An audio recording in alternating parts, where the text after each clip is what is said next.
Good morning. My name is Chelsea. I'm a mother of two awesome children.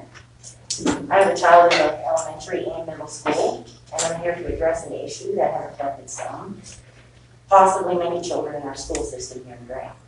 I want to discuss the award trips that have been implemented.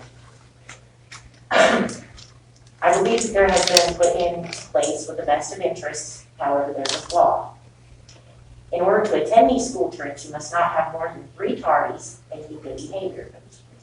Grades are not factored in for this trip. So, for example, if a child happened to make A honor roll, and the child next to them has D's and F's, there's a high probability that one of those students will have to miss the trip based only on lanes. Let's say the child who is failing has 3 tardies or less, and the A student has 5. The A student will be left behind. Though these trips are not based on academics, the child may see this as their effort to excel at school is not awarded. I was told that not every child has the same academic ability, and they can't be awarded based on academic excellence. I understand that may be an issue, but the real flaw here is the fact that during these difficult times, parents may be meeting more demands in life, such as single parenthood, working ungodly hours due to the pandemic, the shortage in the workforce. Parents may be having harder times due to small support systems, and some live in very rural areas, leaving it up to parent to drive a child to a bus stop to ensure their safety. All of these are not excuses for the parent, yet a glimpse into why a child may have no control over their attendance, outside of the parent getting them there. In these instances, the child is unable to have perfect attendance, regardless of their own effort put into being ready. I ask you, if not for the parents, what can the child personally do to earn this trip on tardies if they do not have control over their transportation? To award or punish a child based on factors they cannot control is wrong. The only thing a child has control of, aside from some cases that may be special consideration, is their grades and their behavior. As a parent whose child gets the majority of their socialization at school, I don't want to hear my child asking why they can't go, when they try so hard to achieve excellence, yet they are excluded in front of their classmates for circumstances beyond their control. As a parent, I am at fault. Talk to me, put me in the hot seat, but don't exclude our children based on our shortcomings. I also understand the goal of this from review is to show the importance to be punctual to help these kids in the future. But they still learn this at school daily. Our children know to get to the next class when the bell rings. That is the attendance they should be held responsible for, because they have control of that. I know I'm not the only parent who feels this way, as I have spoken to some who agree. I'm not here to attack anyone, just to simply point out a flaw and advocate for the kids in Graham County. All I ask is that you reward them for things they can control. On a side note, I was asked if I signed the paper approving this at the beginning of the year. I signed many papers rushing from one open house to the next. Your time is up. You have 3 minutes, and we appreciate your concern, and we'll discuss this some more. I appreciate your time. Thank you. Thank you.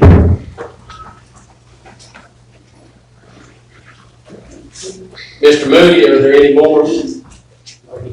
No, that was it. Okay. Do I have a motion to close public comment period? So moved. Do I have a second? All in favor? Any opposed? Okay, reports and discussion items. New personnel this night.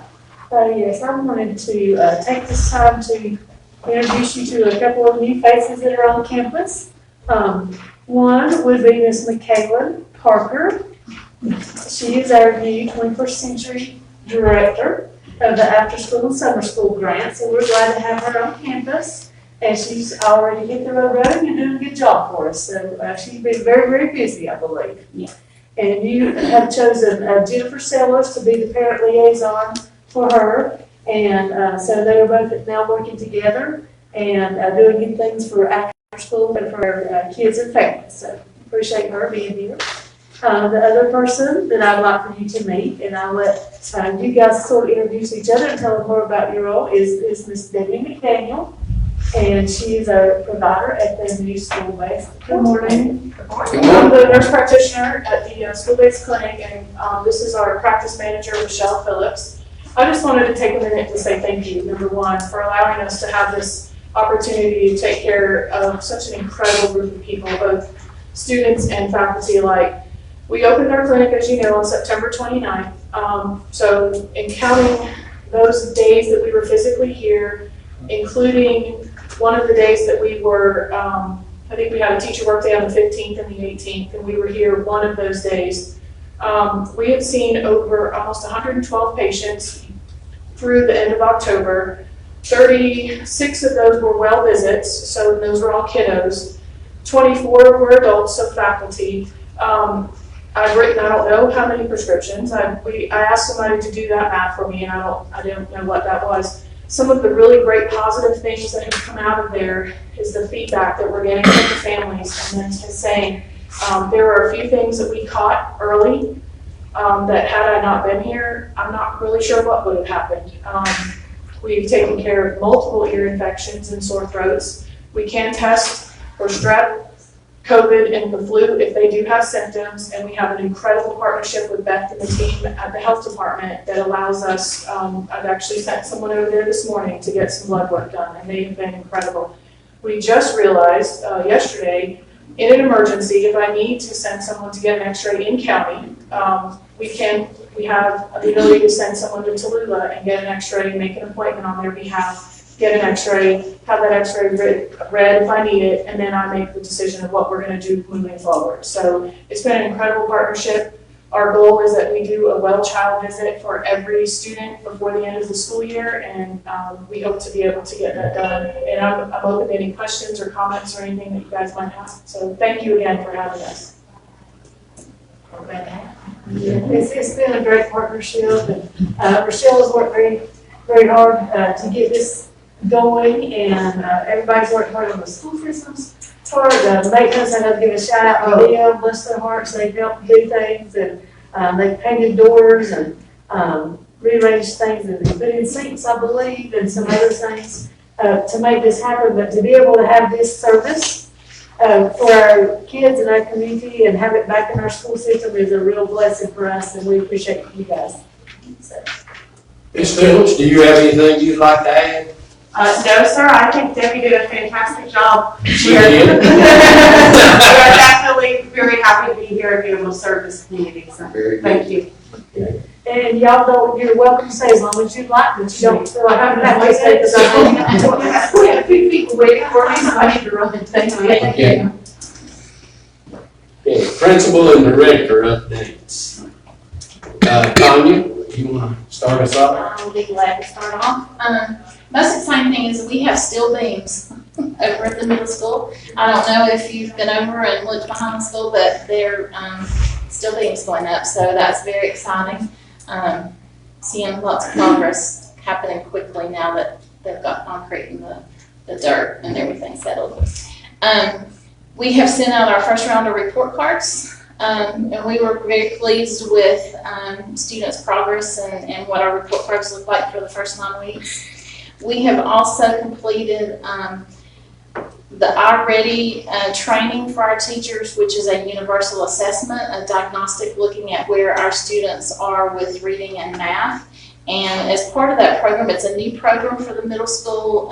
The elementary has been very successful in using like screeners and being able to fill in some gaps for their students and some deficits. So this is a new thing for the middle school. Our teachers have been trained, and we have been looking at the data and trying to group students and hopefully provide some interventions in the classrooms to make sure that we are, getting some of those students' needs met.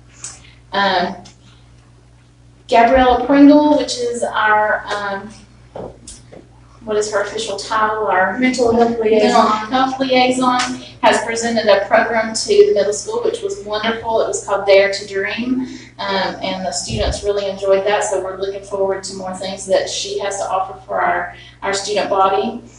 We had our first basketball game last night against Cherokee. It was not a pretty sight, but in their defense, they've only had like 5 or 6 practices. So we're looking to only go up from where we started last night, right, Ms. Donna? We also have 30 students in the middle school that are going out for wrestling.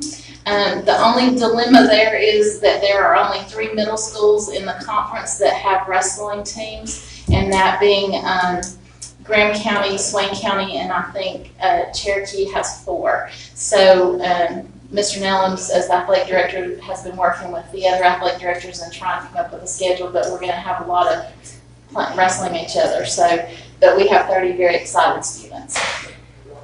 We are working on our second reward day for the middle school, and it will be on Thursday and Friday this week. The middle school does follow a PBIS plan, which is Positive Behavior Intervention and Support program for our behavior. And it goes on a pyramid scale where kids start with 100 points at the beginning of the month. If they still have 90 at the end of the month, they get to participate in some type of reward. The last one we did there on campus and let the kids, go outside and we play games and different activities. This one we are planning on taking the students to the movie because they haven't got to go out.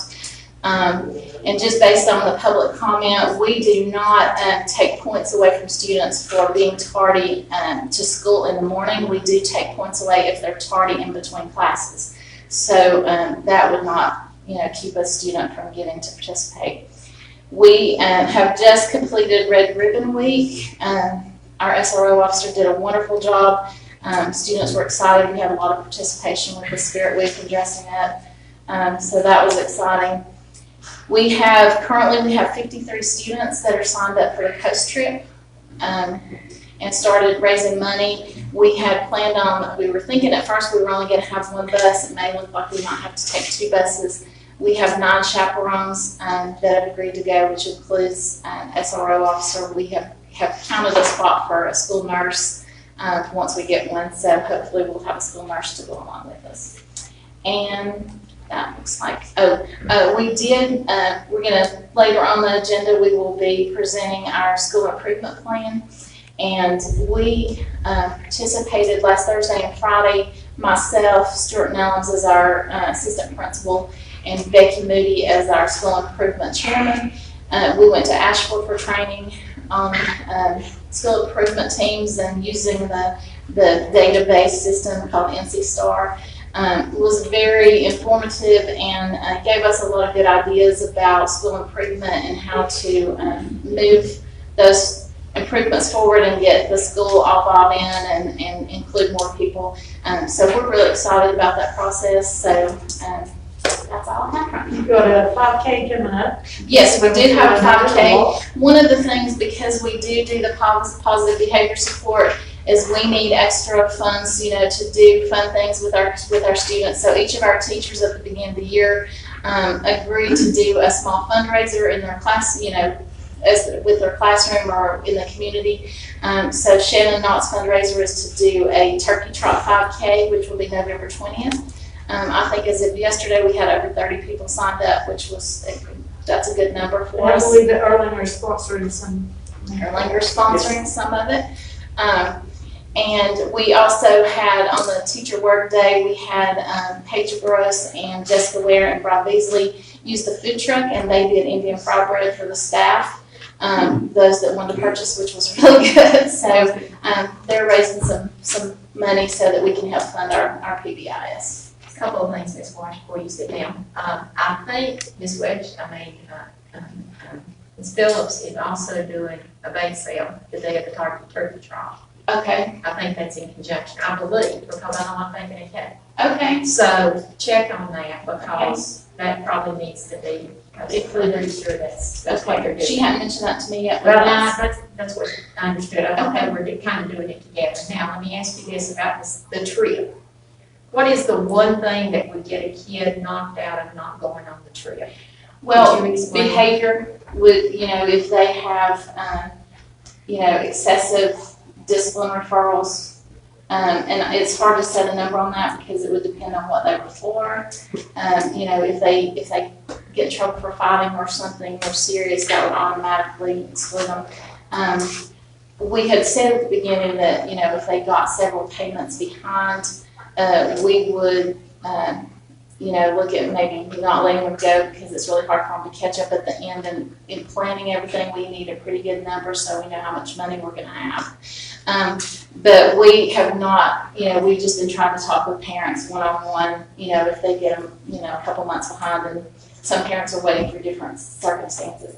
So as of right now, we have not excluded anyone from the trip. We've had a couple that have pulled themselves out, but we have not excluded anyone. Well, in light of what we just heard, I thought it might be a good idea to maybe have some definite guidelines, and I can understand that. Right, and we don't go, like grades would not hold them back, or attendance would not hold them off the 8th grade trip. And I know you have payment plans, but are you doing a travel company?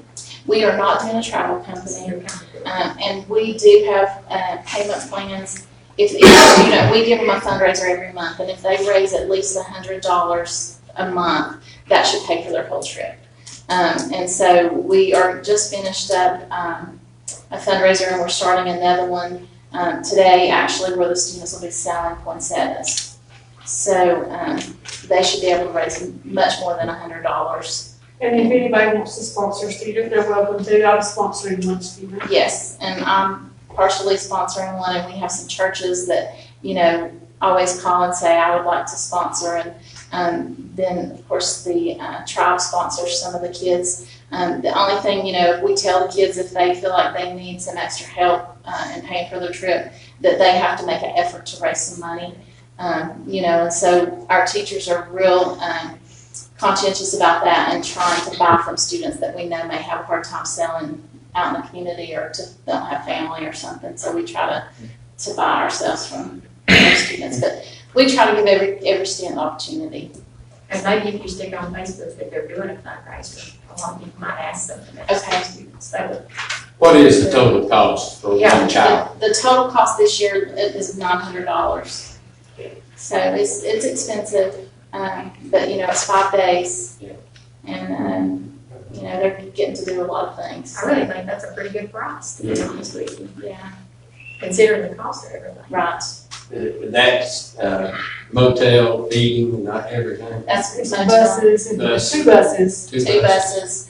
And we do, fortunately, we're able to do some things that do not cost. By parks, and we're going to the North Carolina Zoo. They do not charge students. They'll provide a lunch for us there, which we will pay for at a minimal cost. So, we try to keep things, there are some things that we pay for that are a little bit more expensive, but we try to do as many things that are free for students as we can, so that they can do a few of the more fun things. What is the turkey trot? It is November 20th, and it's a 5K. And we do have some people that are walking, some running. We'll be glad to sign up if you want to join. Very quick, but you get a shirt. They Thank can you, order Ms. shirts. Thomas, I appreciate it. Mr. Madison. Good morning. Good morning. So last week at the high school on Thursday, the CTE department hosted the 5th grade, and we had different groups come over all throughout the day and toured all of our CTE classrooms, got a little introduction to what we're offering at the high school, and it went really, really good. The 5th grade, I think they really enjoyed it. They got to do things from Miss Waldrop's class that prepared a little snack for them, in the culinary arts class to change a tire in Mr. Wiggins' auto mechanic shop. So it was a really good experience, not only for the 5th grade, but we have about 40 high school kids that actually served as guides and led those kids around. They did an outstanding job, and all of our teachers did a good job kind of explaining their program. So we were happy to have them over. We have 2 foreign exchange students that will be coming to Robbinsville High School in January. This is the first time that we've been able to host a foreign exchange student in many years, so we're excited about that. One of the students is from South Korea, and the other one is from Italy.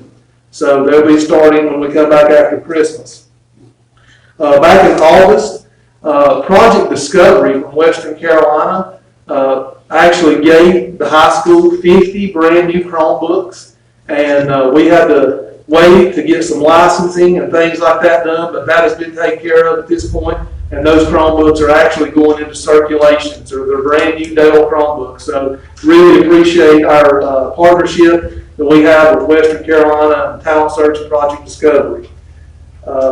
In our guidance office, obviously we have Ms. Daniels, our new guidance counselor. She's doing a fantastic job, and we have Noah Hedrick there serving us through Appalachian State. He's been working with our kids to get the FAFSA filled out for our seniors, so they're ready to do their college applications. We've got kids applying all over, and they're getting their acceptance letters back. And our county right now, percentage-wise, is leading all the surrounding counties in FAFSA completion. So doing just a great job of getting our kids ready to move on. And in world sports, our cross-country team competed up at the regionals in Swain County on Saturday. Hayden Stewart was our lone qualifier for the state meet, and he'll be leaving on Friday and going down to Kernersville for the state championships, and that is Saturday morning at 9 o'clock. So I'd like to congratulate him. Our varsity football team won the conference championship Friday night outright. We got some help from some other people, and that was a good thing. Worked out real good for us, and we got the number 4 seed in the playoffs, so we'll host Friday night. We play Winston-Salem Prep, and we could have as many as 3 games guaranteed at home as long as we win. So that's exciting.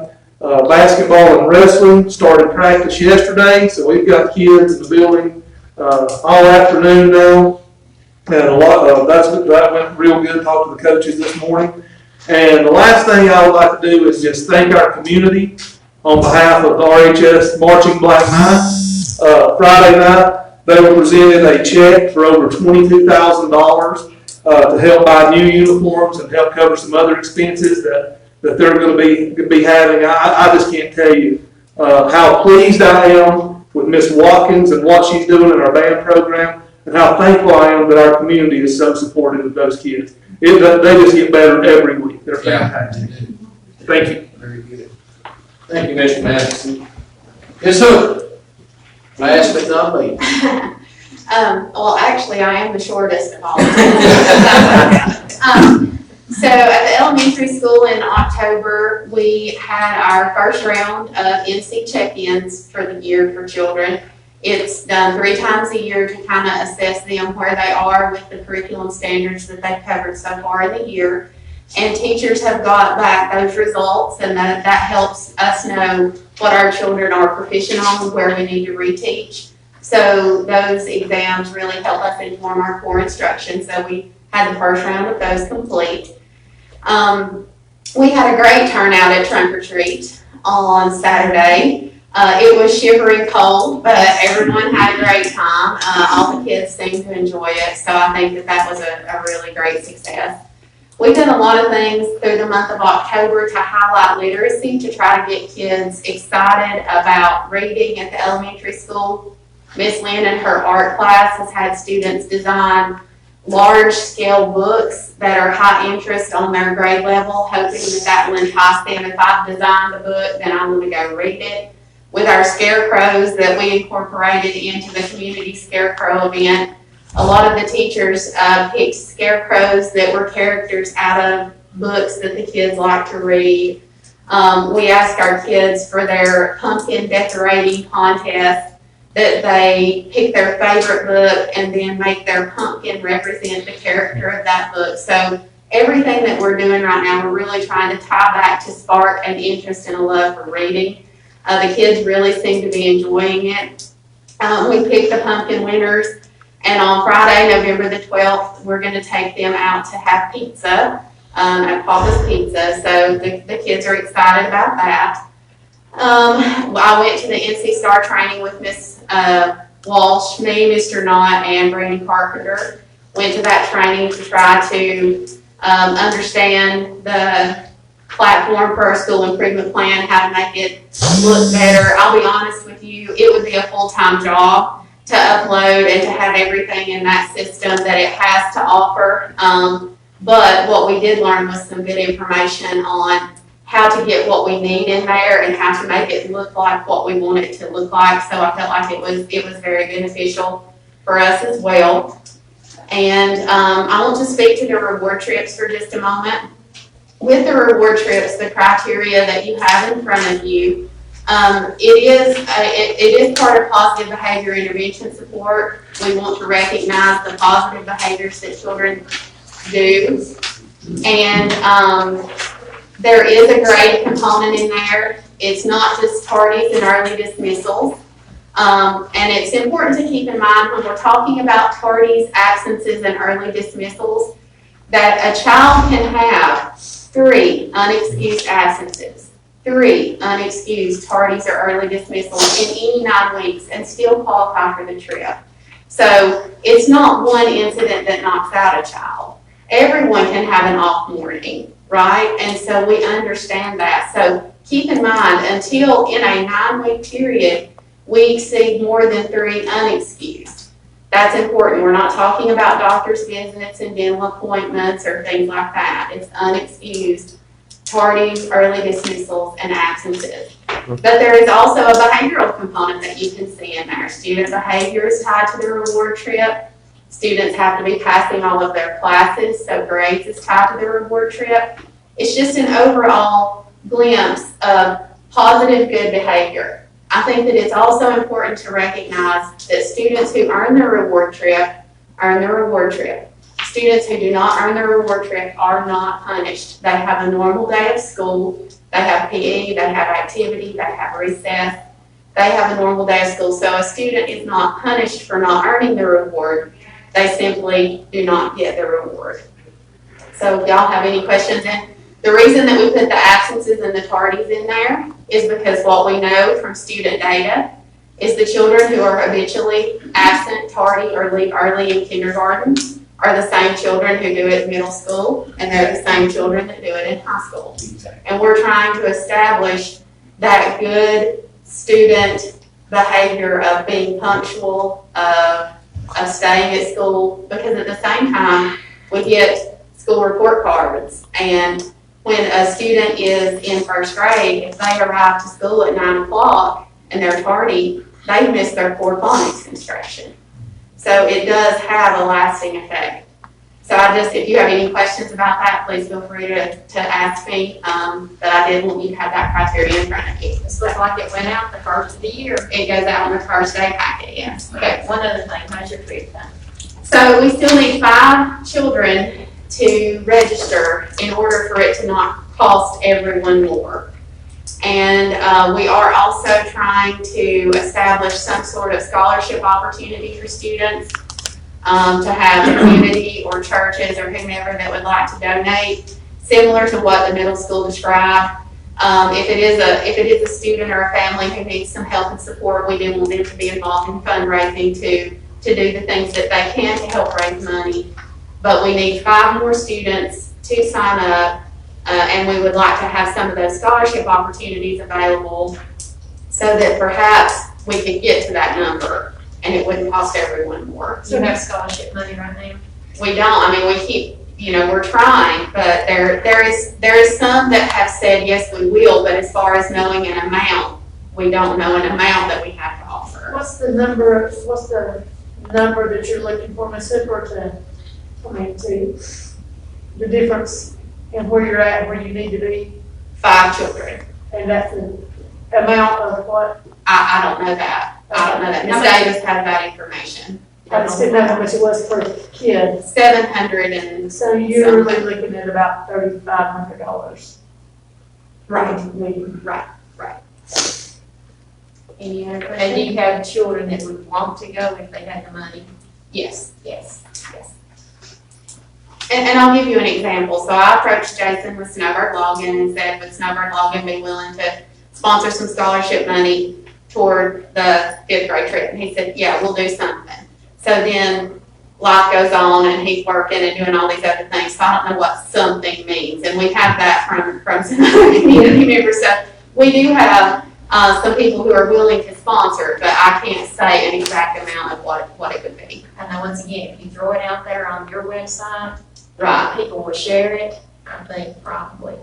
Well, and also, I'm running a marathon on November the 20th, and I put this out on Facebook. Anybody that wants to sponsor anything about the race, I don't care if it's a coffee and creamer donation, any monetary donation goes to the office fund. That provides teachers with anything they need from pencil sharpeners to vocabulary subscriptions to Scholastic News to pens and Post-it notes or whatever. So any kind of donation that anyone would want to do to sponsor that would all go to the office fund as well.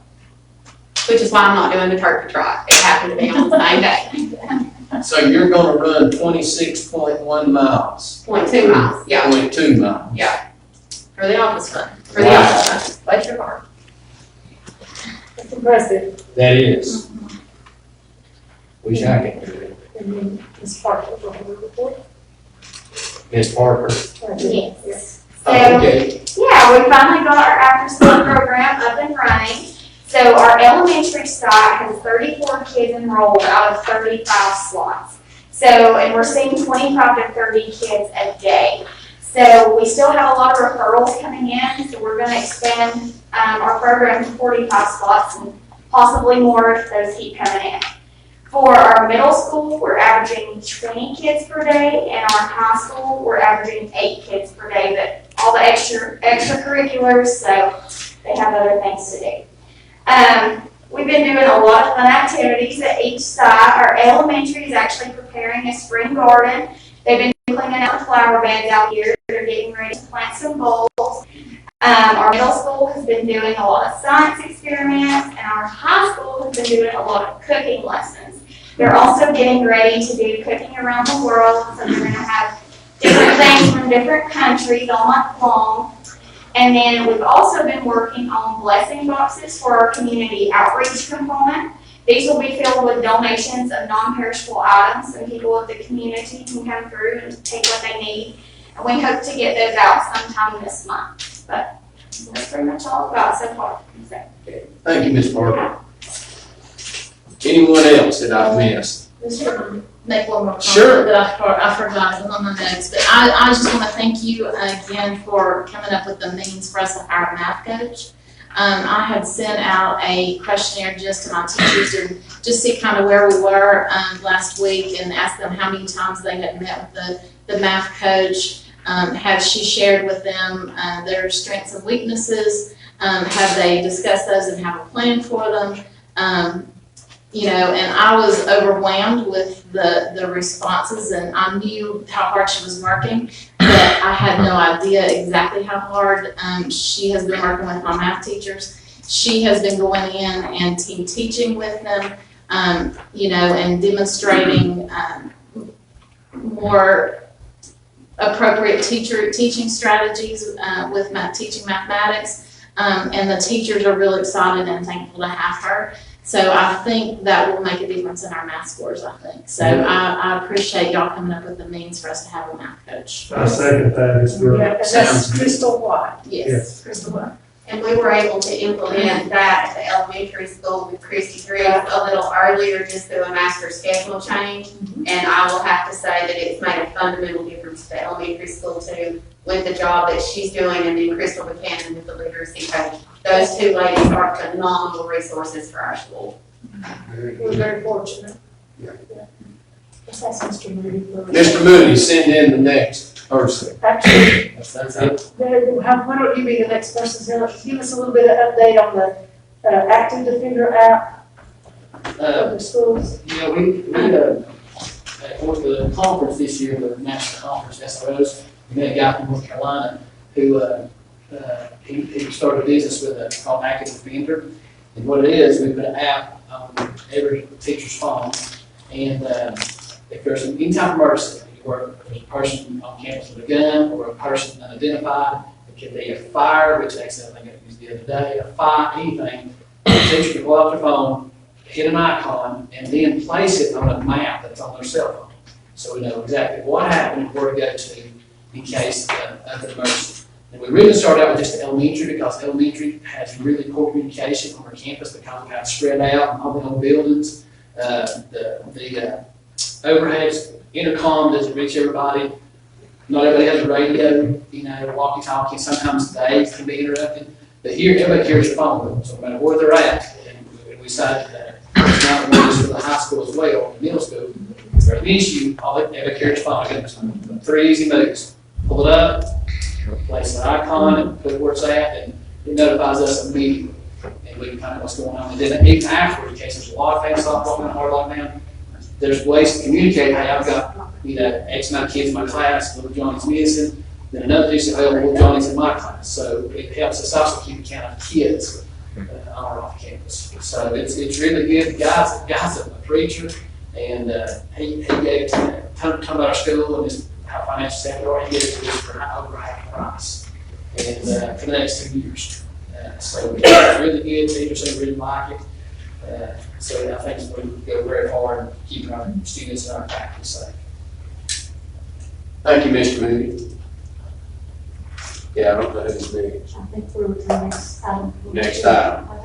Okay, review of board meeting time. Ms. Knight? Yes, Ms. Knoll asked that we look at our board meeting time, and I'll leave that discussion to her. Well, I just thought that I kind of looked at several websites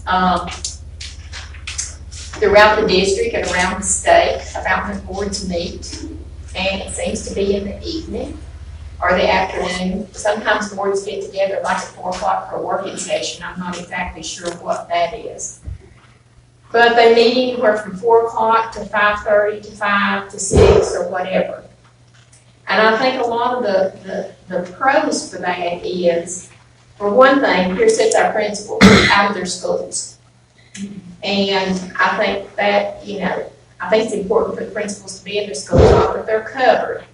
I'm sure your schools are being covered well today, hopefully. But I think it makes us more transparent to the public. Teachers could come. Parents can come and not have to take off work. Anyone that's given a report. Students don't have to leave class if we're recognizing them. And like I say, I've not found, and you may know if there's other boards that meet of a morning. And I guess we've always met of a morning, have we not? No. No, but I don't really see any advantage to meeting of morning. I see more of an advantage of meeting in the afternoon. And it's just one day. If we wanted a special meeting in the morning, that might be okay, but I just felt like that it makes us more transparent.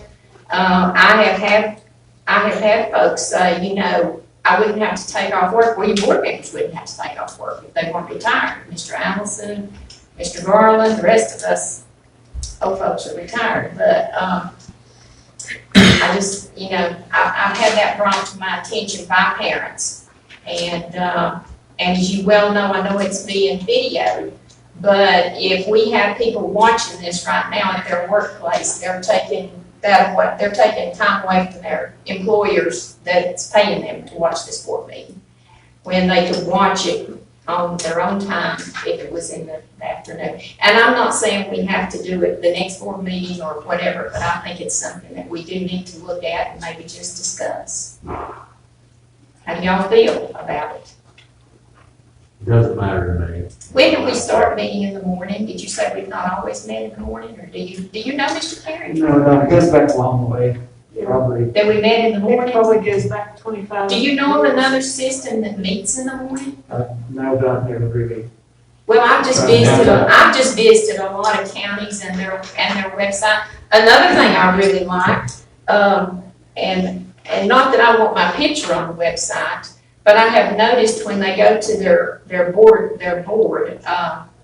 school board, there is a lot of information on it. Our names are on there, but there's a lot of information about the board members, and it seems to be that they all have the same email address, and I'm assuming that it possibly could be a school email address or something they have set up for them that folks can get in touch with you. There is a telephone number there. Some boards, that we have the least of our board members on there. And Mr. Allison, nothing against you, but a lot of folks have asked me, who is Mr. Allison? And they have some bios on there of their board members. And just seems like it makes it more accessible to board members instead of just our names there. So that's something I would like for us to look at also. What do y'all want? Well, as far as I'm concerned, I help with girls softball, and you will eliminate basketball, you will eliminate baseball, you will eliminate softball, that you cannot attend on those days. Even wrestling, wrestles on afternoons. And after teachers have worked all day, most of them don't want to come to a school board meeting. And if, you know. We're talking parents also. Yeah, and I doubt, Ms. Knight and I have talked about this also. You have less people come to the school board meeting if you meet in the afternoon than you do, because people have other things, you know, on their agenda. Personally, I wouldn't want to change it from 10 o'clock. I wouldn't want to, I mean, we will do whatever y'all choose. It would be hard to ask principals to come back because, especially for middle and high school principals, sometimes elementary, you know, there are things that go on in the evenings, but we will do whatever you choose. So this is such a good time to meet. Why do other systems do it the other way? I mean, it's one day a week. I've not been in any other systems, so Yeah, I can't. I don't know anything about any other systems. I did hear when I first got hired 30 years ago, they did meet in the evenings. I've been here, this is my 29th year, the first year I was here, they met in the evenings, and they changed after that, so it's been roughly 28 years. So I think it's done both ways. I I mean, think it Clay is. County meets in the morning. unless Do they what? change it. I think Clay County meets in the morning. unless I was gonna they say, change you it. probably need some stats, because there are a lot in there. What about forensics, what do y'all, do you have any input? And for me, honestly, I have so many afternoon obligations already with athletics that I really hate to have another one. But, you know, I'm an employee of Graham County Schools and of the board, and I'll do whatever the board chooses to do. And I feel the same way, that if you, Well, I know principal, you know that if things are gonna go wrong at school, it usually happens about 2:30, 2:45. Yeah. So, I mean, but I will do whatever. Same, I mean, I'll meet whenever the board decides to leave me. And I'm here anyway. I was here till 10:39 last night, so just choose your Well, time. like I say, it just makes us more transparent, and I guess I've had more parents approach me with this than I've not actually had any teachers approach me, but I do know that, I guess, I'm sure teachers do sometimes watch the board meetings if they have a planning or something like that. I'm just saying that parents would have to take off work or whatever, so. Well, I've been on the board 14 years. I've never had a teacher or a parent come to me and say, you need to have the meetings in the afternoon so I can come. Never. 14 years. I've not had a teacher, but I have parents. I would hate to, the only thing I think is sometimes we have kids that are here that we spotlight, and it would be a little tough. Some of them will do drive, but elementary schools, their parents would have to bring them if they came, but that we could work around that if you choose to do it. And hopefully, at some point, we can get before we bring kids back in and play it. I mean, that just. Yeah, I like that. So it's not a problem if a board member, if you have to take off work or if you have to take off work, right, Mr. It's House? not good. Okay. I'm fine with the way it is. What did you say, Mr. I'm Brown? fine with the way it is. It'll be so much easier for the staff to get everything. Now, do we vote on this now or do we wait? It's your pleasure. What's the board's pleasure? You want to vote on it now? or- Why don't we wait, why don't we vote on it next? Wait, you've already set the board meeting time, so you're not changing it, and this is review of board meeting time. You've already voted on your board meeting time in your organizational meeting. Okay, So you've already had your organizational meeting and you voted on a time. okay, so we don't This vote is just a on it. review of Okay. it, right, you're not Yeah. changing your current. All right. So if they do vote on it, when would that mean to me? In an open meeting, you know, like this. So next meeting, put it on there for a vote. Oh, I see what you're saying, I'm sorry. Maybe we should wait and see for the next meeting to see if there's some input after this meeting, if someone's listed. And then we. But just make a motion for that. Does there not have to be a motion made though? There's really not been one made. Okay, I'll make a motion that we vote on this the next board meeting, because I was not looking to change it today, just to review it, to see if we have some public input, on changing the meeting time to the afternoon. Okay, we have a motion on the floor to change the meeting time to the afternoon. No, That's not right? there's a motion on the floor to, review this again in the December meeting. Okay, there's a motion on the floor to review this again in the December meeting. Do I have a second?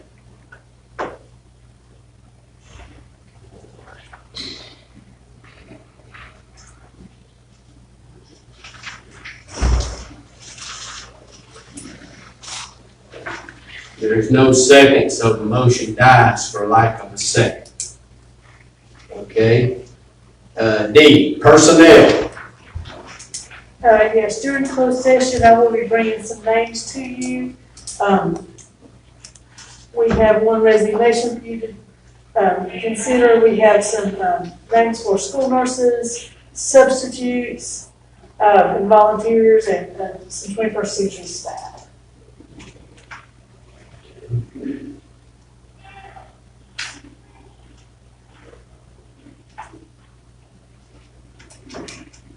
Okay. School improvement plans. Let's start with the elementary school.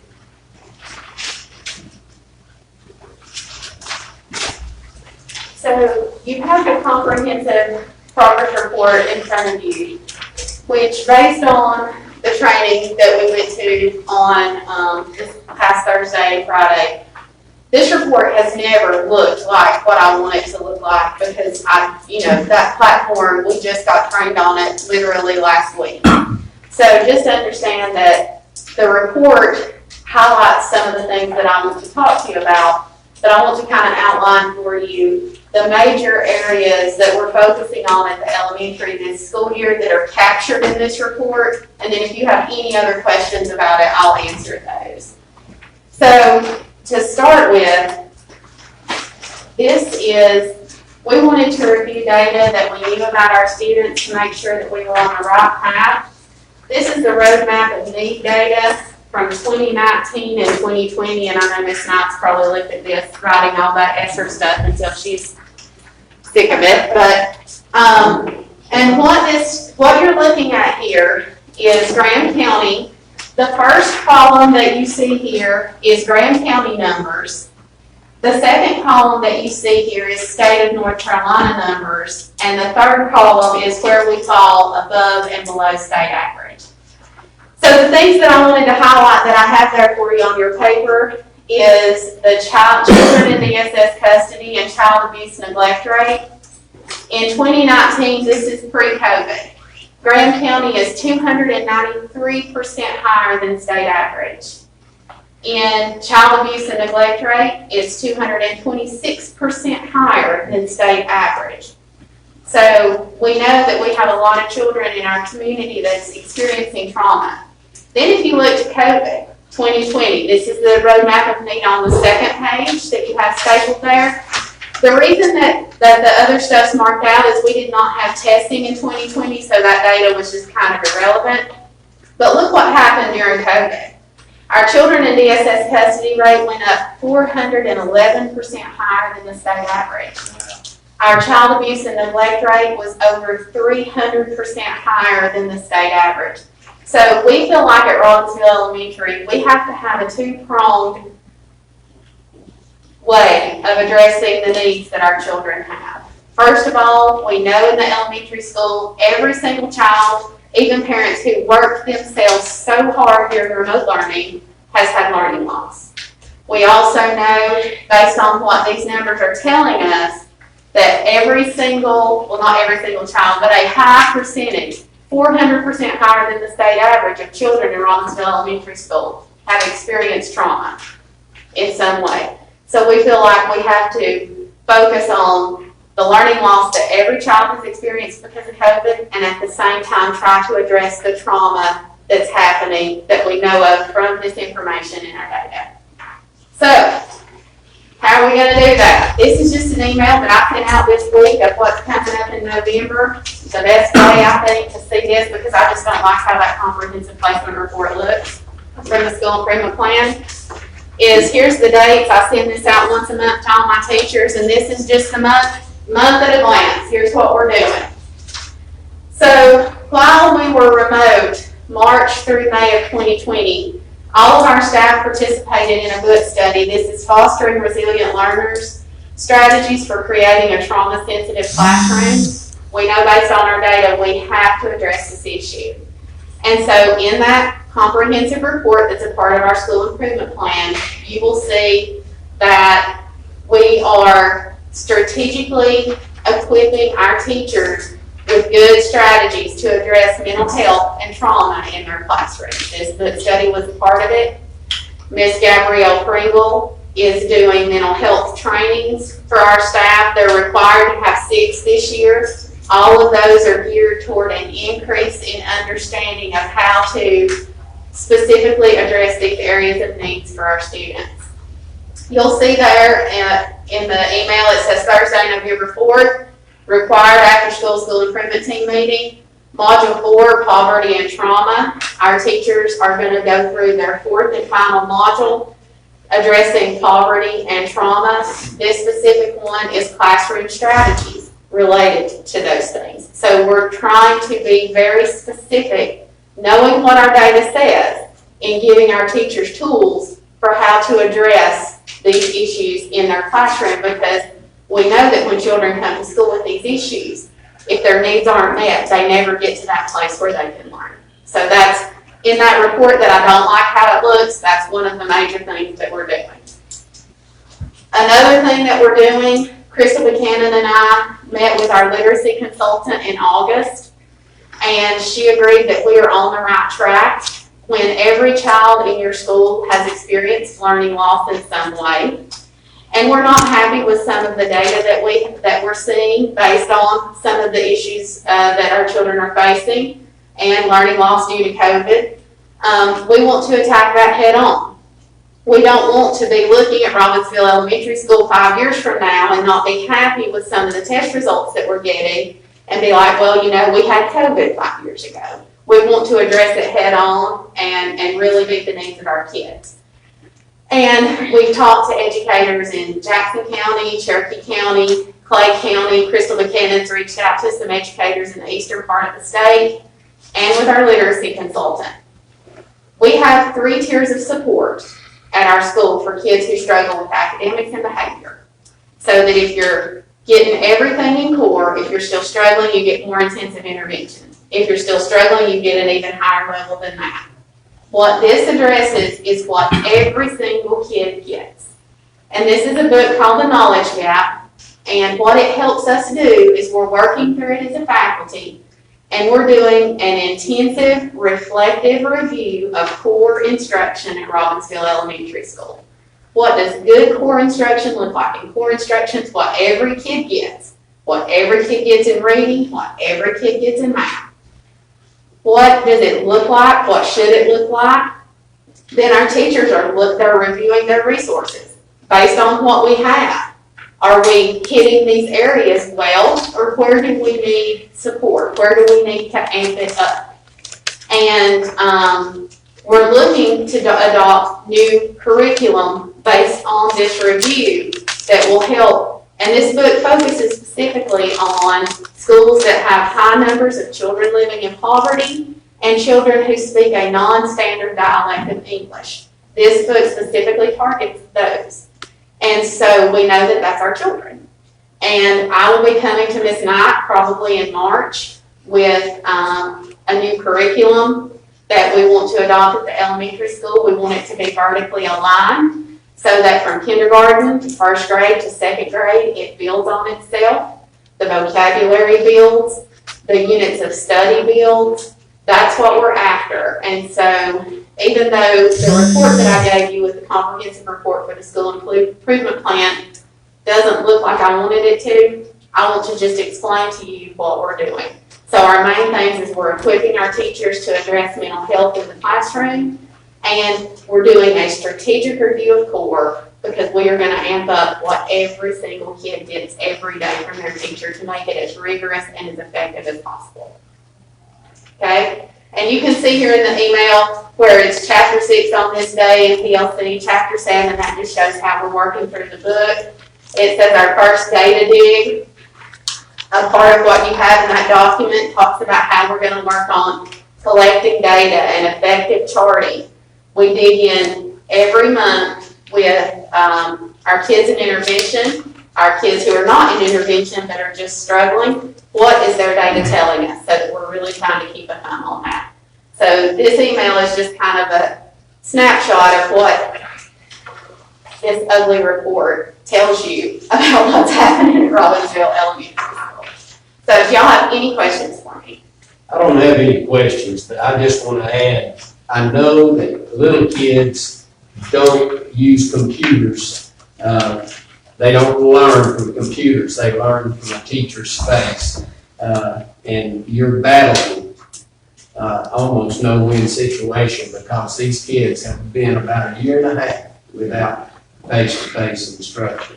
Right. And I really admire what you're doing. Thank you. And what we have learned about children in technology is that young children are very app savvy, but they're not very computer savvy. Yeah. And so if it's not in an app, it's a real struggle for them to access it. And then even watching an instructional video, you're right, they need that real time, face-to-face with their teacher to get that question answered in that moment. Yeah. So we're glad to have them back. Yeah. So thank you. Okay, Ms. Walsh, middle school. That's a hard act to follow, Miss. The elementary school does a great job, and she talked a little bit about the phonics program they do at the elementary, and with our universal assessment that we just did, we were almost 100% of our students that were proficient with phonics, and so they're doing a great job. So, I'm also like Ms. Hooper, this OnStar program where we do our skill improvement plan. It's a beast, and it doesn't look probably the way that it makes sense to general public or to you guys. And it is a working document, so even though we have this approved, it's something that's fluid. It's changing all the time because under each of our goals we have some objectives and some strategies, and then once we meet those, we go on and we add more goals, and we're continuously trying to improve. Back in the day, I think when we were all in the classroom and stuff, you did your skill improvement plan once a year, and it was put in a notebook and put in the corner, and nobody ever looked at it. So the beauty of this is something that we look at constantly. And so hopefully that will help us to get where we want to be. One of the things that we also learned is that we were talking about the middle school not having the programs or the personnel to do interventions for students. And when we were talking with our consultant and as a staff, well, we realized that we need to strengthen our core. We need to make sure exactly what Ms. Cooper was saying is that what every student is getting, we need to make sure we're using good teaching strategies, and we're doing everything we can that all of the students are getting. So that is something that we're focusing on, and hopefully when we get there, and hopefully pretty soon, then we can start worrying more about interventions. Like I said, this is all new to the middle school. We haven't done this process like they have been doing at the elementary, and they're very successful in what they do, so hopefully we will get there. So if you will look over, it's about the third page over. And I have highlighted at the bottom, this is one of our goals that we have added. Everything else is the same from last year, but we've added a few goals as we've met goals. And this one is instructional teams meet regularly, twice a month or more for 45 minutes each to review implementation of effective practice and student progress. In the past, our professional learning communities, our PLCs, have been haphazard, and our teachers have met some, and some weeks they don't meet, so we are really focusing on making sure that our departments are meeting, that our math department is meeting at least twice a month. Our English department is meeting twice a month. Our science department is meeting at least twice a month, and in the meantime, they're meeting on grade level. And so Mr. Nellens and I are making sure we're going around and we're meeting with those teachers. That is where we're talking about data, we're talking about students, in particular students, individual students and their assessments. And so we are trying to make sure that we have got that process in place. So that is an important goal to get us to where we want to be. On the next page, the principal compiles reports from classroom observations showing accurate areas of strength and areas that need improvement without revealing the identity of individual teachers. We have a Google document that Mr. Nellens and I use, and we do walkthroughs. And through the walkthroughs, these are not teacher observations, but we're just in the classroom for a short time. And we have some non-negotiables that we want to see in the classrooms. And some of those include that we want the standard or the objective that they're teaching up on the board so that the student knows when they come in that class what is the objective of the lesson for the day. We want to see that in every classroom. We also want to see that every classroom is using vocabulary, that they're teaching that explicitly. And so we're looking for that when we go in the classroom. We're also looking to make sure that the teacher has a plan. You know, you can't have good teaching if you don't have a plan. So I do not require them to turn in lesson plans, but we look at those when we go through the classroom. And we're also looking for literacy, that there is that they are incorporating literacy into the classroom, into all of our classrooms. And so as we go through, we are looking for those things, we are checking those, and then that collects data for us that, you know, we can say 4 out of 5 of our classrooms had these things that was evident. You know, none of our classrooms had these. So that is a way for us to use those with our staff without presenting names to the whole staff, but Mr. Nellens and I will collect that data. The next one is all teachers individualize instructional planning in response to individual student performance on pre-test and other methods of assessment to provide support and enhance learning opportunities for students. And this is where we are using the iReady that I talked about earlier. Once the students do that diagnostic assessment, then that will help us group students in various needs, and then the classroom teachers are adding in interventions in our classroom to help address those. At the bottom of the page, teams of special educators, general education teachers, and related service providers meet regularly to enhance unified instructional planning and program implementation for students with disabilities. So we had talked before that Roseville Middle School is a TSI school, meaning that we have had a subgroup of students that have not been proficient for over 2 years, and that subgroup for the elementary school happens to be our students with disabilities. And so we have started with our last work day. We met with all of our staff to make sure that they had their our students with disabilities, that they have their IEPs, they have their 504 plans. We had our AC teachers talk to them about what those mean and make sure that we're providing those, whatever is in that IEP, that we're providing that in the classroom. And so that is something Mr. Nellens and I will be checking too as we do walkthroughs and helping teachers understand that. You know, we talk a lot about modifications, and that's a hard concept for teachers, you know. So hopefully we're looking for some training on offering modifications too for students. So that is something we hope to improve on. And at the bottom of the page, the school provides all students extended learning opportunities, summer bridge program after school, supplemental education services. We were mainly focusing on our after school program. The after school program, the 21st century program for the middle school, is very valuable.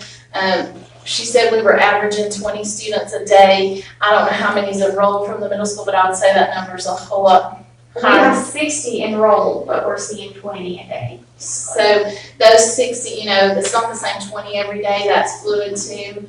And because we have one of our certified math, reading, and science teachers that are there every day, students are able to go for extra help and extra instruction. So that is something that we're using to build on in our classrooms and during the school day is having access to that 21st century program, because that's a very valuable resource for us. So that is our school plan. Like I said, this will be fluid and it'll be changing as hopefully we meet some of those goals. Any questions? Thank you, Ms. Walsh. Anybody got a question, Ms. Walsh? No. Mr. Mathis?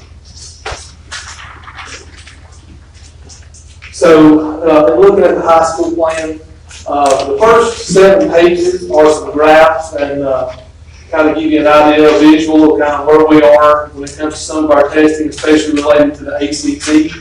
And then as far as the changes we made for our school improvement plan, our main focus was on mental health of our students and obviously our test scores in the high school.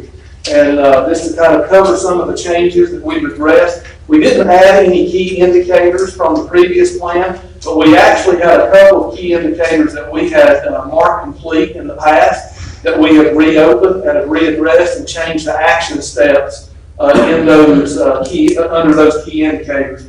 The first one being on page 12, which again deals with mental health of students. All teachers are attending the students' emotional states guides students in managing their emotions and arranges for support and interventions when necessary. We have added some things under there beginning at the bottom of page 12 where it says students will participate in suicide awareness activities during the month of September, having a day set aside for students to wear teal and purple, hand out awareness bracelets and things like that. Katrina Nelms has kind of been the leader in this.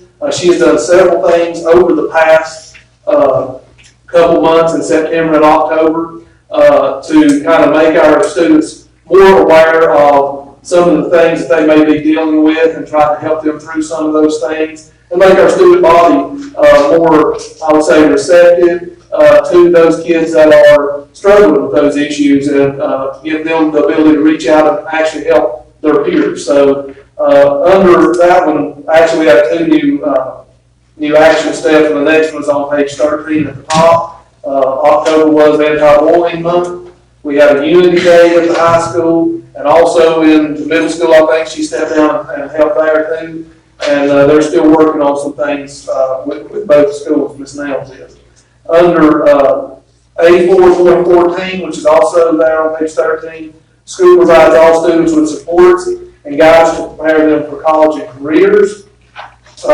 Obviously, we've added our new partnership with Appalachian State University down at the bottom of page 13 through the College Advising Board. That was actually something that had left our school for 1 year, and then we were able to get it back last year, and now we have Noah in place, and he is doing a fantastic job working with our kids and reaching out to the parents of our seniors and juniors to get them prepared to move on. And I think the one thing that Noah has really realized, I think, about our community is not every kid is a 4-year college student. And so he is talking to kids not only about, going to a university, but he's talking to a lot of kids about trade schools, about the possibility of going on to our community colleges in this area, and directly into the workforce and even into the military. He is very encouraging to the kids he's working with.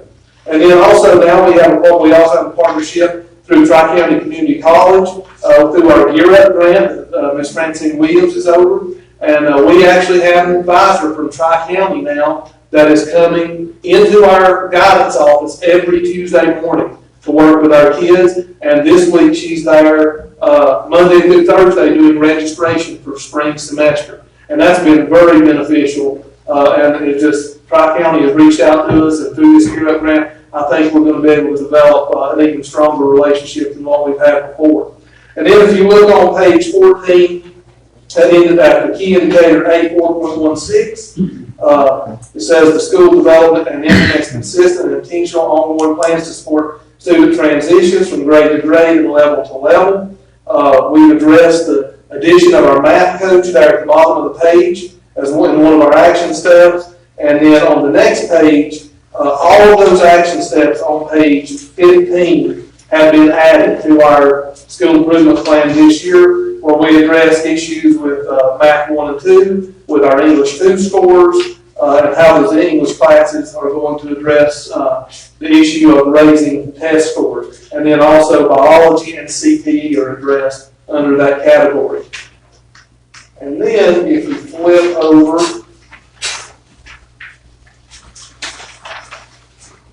to page 19, we've also addressed mental health under key indicator C2.03, which is the LEA school provides all staff high quality ongoing job embedded and differentiated professional development. And we have added that our staff will participate in at least 6 hours of mental health training. They have started that. That has to be complete by the 1st of January. And most of our staff have either completed that or at least have 5 hours already. And the majority of that training has been provided by Ms. Pringle here at the school. So that's good. I think some of it's been very eye-opening to me. I'll just be honest with you. We had a really interesting training a couple weeks ago on marijuana, and I had no idea that marijuana could have the effects or could be used in the many ways that she addressed during that meeting. So our teachers were they were shocked, to be honest with you. And finally, I think the last place that we've addressed mental health is D2.05. And that talks about the school environment, and we did add some things there regarding our mental health core and crisis team, and that's now been put in place, and they're meeting twice a month and bring things back to the office, to help with our students all the time. We just finished Red Ribbon Week, Judge Doors yesterday. Mr. Moody was a big part of that, and that's incorporated into our school improvement plan also. We're doing anti-bullying things all the time, and I just want to say I am very blessed to work with the people that I work with and their willingness to step up and help kids in any way they possibly can, no matter what that kid's facing or going through. I know this semester has been very difficult in a lot of ways, and we've had some people really do an outstanding job when it comes to dealing with kids' mental health in our school. Any questions? Thank you. Mr. White, facilities update. Excuse me. Oh, yeah, I'm sorry. Do I have a motion to approve the school improvement plans presented by our principals? Do I have a second? All in favor? Any opposed? All right. Now, Mr. White. Good morning. Good morning. This should be fairly quick. Ms. Ross, Ms. Knott, and myself, we met with the Western builders and the architects, and we had our last construction meeting last Tuesday. If you've not had the opportunity to go by and take a look here recently, you need to. It's looking really good over there. There's of course the concrete slabs in place. They're still going up. And I'll pause and just say that I'm just so extremely thankful to Western Builders to what they went out and stepped out on a limb and got that steel early in the process. I spoke with, Cherokee County is currently under the process of putting up a new early college over there. I spoke with some individuals from Cherokee County this past weekend, and they have very little hope to see any steel delivered in about the next 8 to 10 months. And so we are extremely blessed to be where we're at, even though we're behind. I told you last month to expect a delay in the project. That delay did come about, and the new date for that, the new end date for the project now is December 18th of next year. So I know we're a little bit behind, but we are truly kind of blessed as to where we're at in the process anyway. So, but again, I'd like to invite you to go by and take a look. There's a skeleton of a building going up. I think it's pretty exciting just to be able to go over and take a look at it. As far as the elementary gym goes, the wall reinforcements that you guys voted on there a month or so back, those have been completed. We were going through the process, I believe it was last week, Mr. Moody, of going back and starting to put the bleachers back and all that type of stuff. Well, we found out during that process that the bleachers themselves had been damaged by the moving of the floor. And so we did apply that to see what insurance would take care of there. We found out, I believe yesterday, that insurance will be replacing those bleachers, but it's going to take some time for that to happen. So, we still got to order them, still got to deliver them. We know how materials and deliveries and stuff are right now. And then, of course, we have to go through the installation process. From what I understand, the floor itself, we're going to go ahead and continue on with getting the floor completed to where the PEs and the basketball teams and those can actually go back in and start using the gym. And we expect that in the next 3-4 weeks, probably. But, Mr. Moody, you have anything else on the elementary gym? Getting all schools and community county knows about the use of it and made other arrangements to have their ball games and practices in other places. The bleachers is excellent news because they never worked right anyway. And That's true. And so the fact that they get to be replaced is excellent. So you're thinking about the first of the year, it's going to be ready to use. I think that it'll be ready, by the 1st of December, we should be ready for them to have PE and, probably do some like youth league ball in, just the ball, but they're gonna have to they're not gonna have bleachers.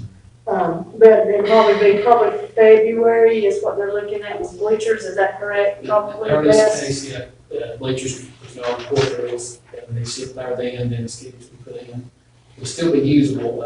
I know the cans still use it for 2 Saturdays, so we're gonna have plastic put down or down the sides and parents can bring their chairs. So we're gonna try to work with them as best we can, but if you've not seen a picture of what it's gonna look like, it's gonna look really good. But yeah, we've got it all worked out. So will middle school still, without bleachers, still have to play their games down there? We will be playing our games still at the high school, but Still at the high school? Okay. But they'll practice, they get Yes, practice. that'll make them another practice facility. That's as much as I have for construction updates. Thank you. Thank you, Mr. White. Field trip requests. I'm not sure that we have any, actually. I don't have any that I'm aware of. None, okay. We'll go on. COVID update resolution policy review. Yes, so each month it's the board's duty to look at your mask updates, and your mask mandates and review that. Look at numbers in front of you. You have, the latest numbers we have, which are 1029, to be on you kind of been familiar with seeing that update. As of 1029, you have one positive student with a 0.08% of the student population, and then no positives for staff or quarantines for either. This has been pretty consistent. It would follow the same pattern as the county has had as far as the lowering and decrease of the positive and quarantine cases in the county. So we are seeing some consistency with that. So your task as a board to choose whether you want to continue or not with the mask. To do what, Ms. To continue or not with the mask mandate. Or Each just month go we have to optional? revisit that. You have a choice today to go optional or continue at the board's pleasure. And we review this month. We do Yes. this month, and you can change it back and forth as you need to. Can I say something? We did have, right, Mr. Mattson, we were supposed to be wearing the mask in the gym. Okay, and I can tell you, Mr. Mattson and myself had our masks on. And there was about 10 people in the gym that would have their mask on. And personally, you know, if we have this rule that we require masks, and it's on our door that we require masks, And we give them one when they go in. and we give them one, well, a lot of them take them, they wouldn't take them. I do know that. And I know there's no way of enforcing it, but a lot of them would have them here, they would have them on themselves. But I know Mr. Madison had his here. Several school people did not have a mask on. None of our students had a mask on, and I voted to go optional the last time. But if it is a policy that I wear a mask indoor, I'm going to do that. And that's what I did. So I sat there in the gym along with about 10 people, with a mask on, fully masked. Is this in a volleyball game or something? I went to 2 volleyball games, yes. That's the only time, I guess that's all we had in the gym, hadn't it? Well, wasn't able to go to the middle school game last night because I had to take my mother to the doctor. Did anybody wear a mask last night? Did you know? We had a smoke. Miss Walsh, did they We're wear in a the mask last night? conference I was up there, my foot leaks on, so I was not there. Okay, so I don't know if they wore a mask or not, but I voted against masks. But if we are gonna vote to keep masks, we definitely need to put your money where your mouth is.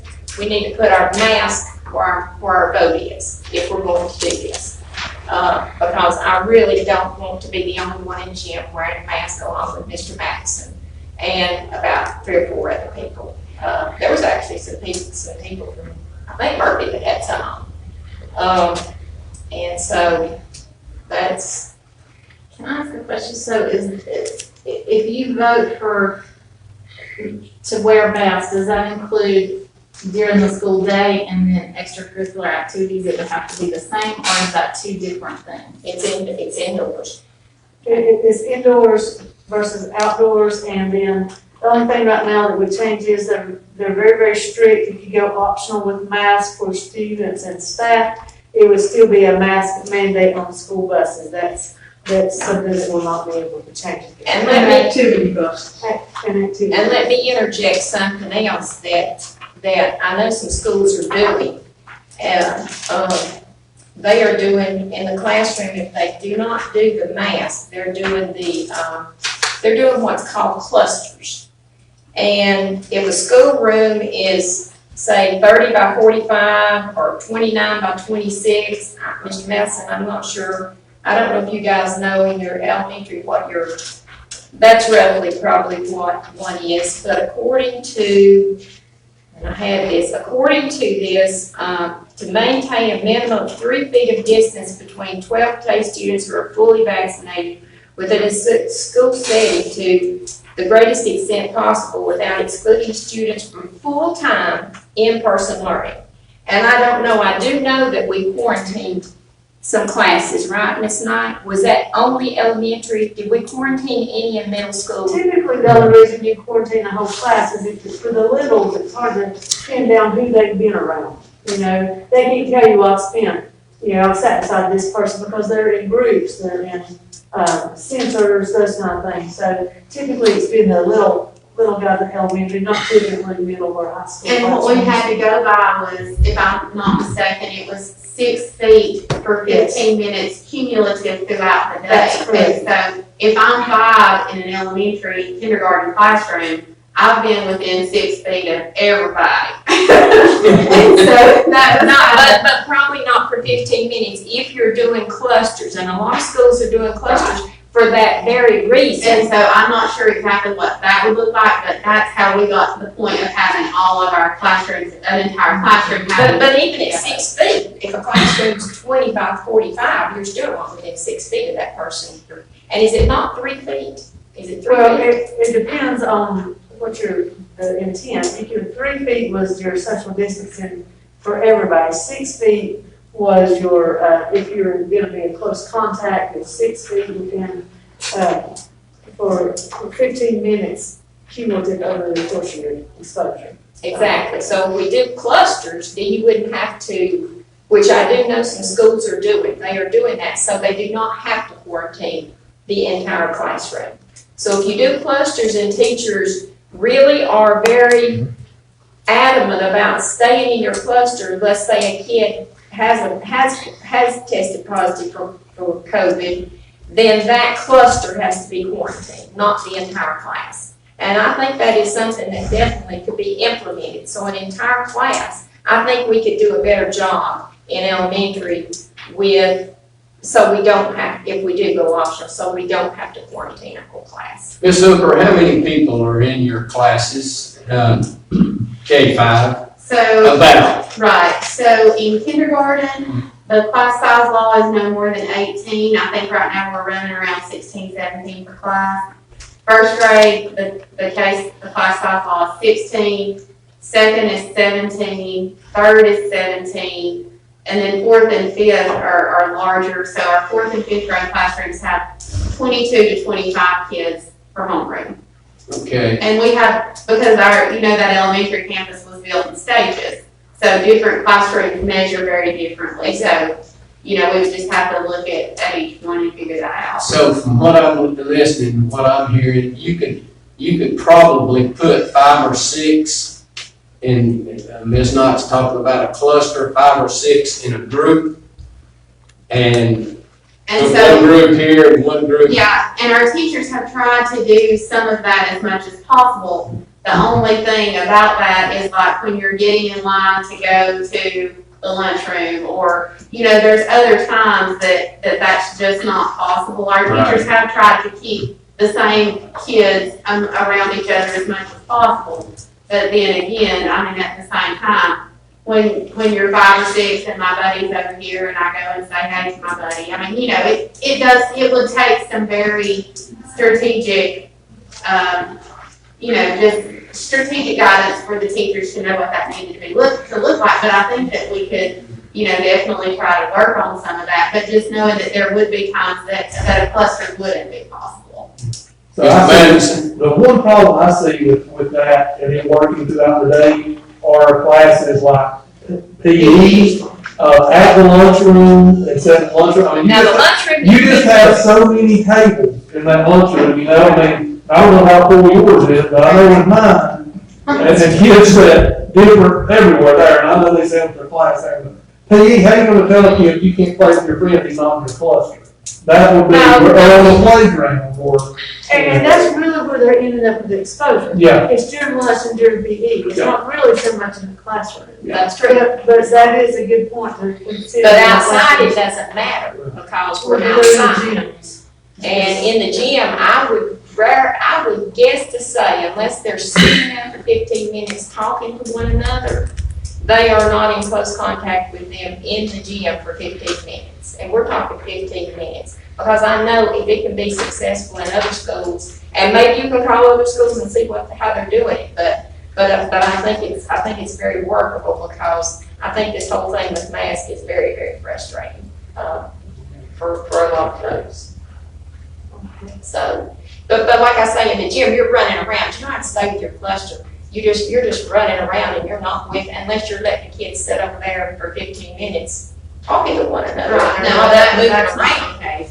But I do think that it's the cumulative that kind of gets us, because if you have 5 minutes in PE and 10 minutes in the lunchroom or whatever, it's the cumulative that is the problem. But I do think that it's definitely something that we can pursue and be as vigilant with that as possible. I agree 100% with the lunch stuff, because there is absolutely no way, because you're in the lunchroom and you would have to, you would probably have to make sure that. Well, and something else to consider about like a cluster, for example. You have students who also get pulled to math interventions, or pulled to reading interventions, or pulled into an EC classroom.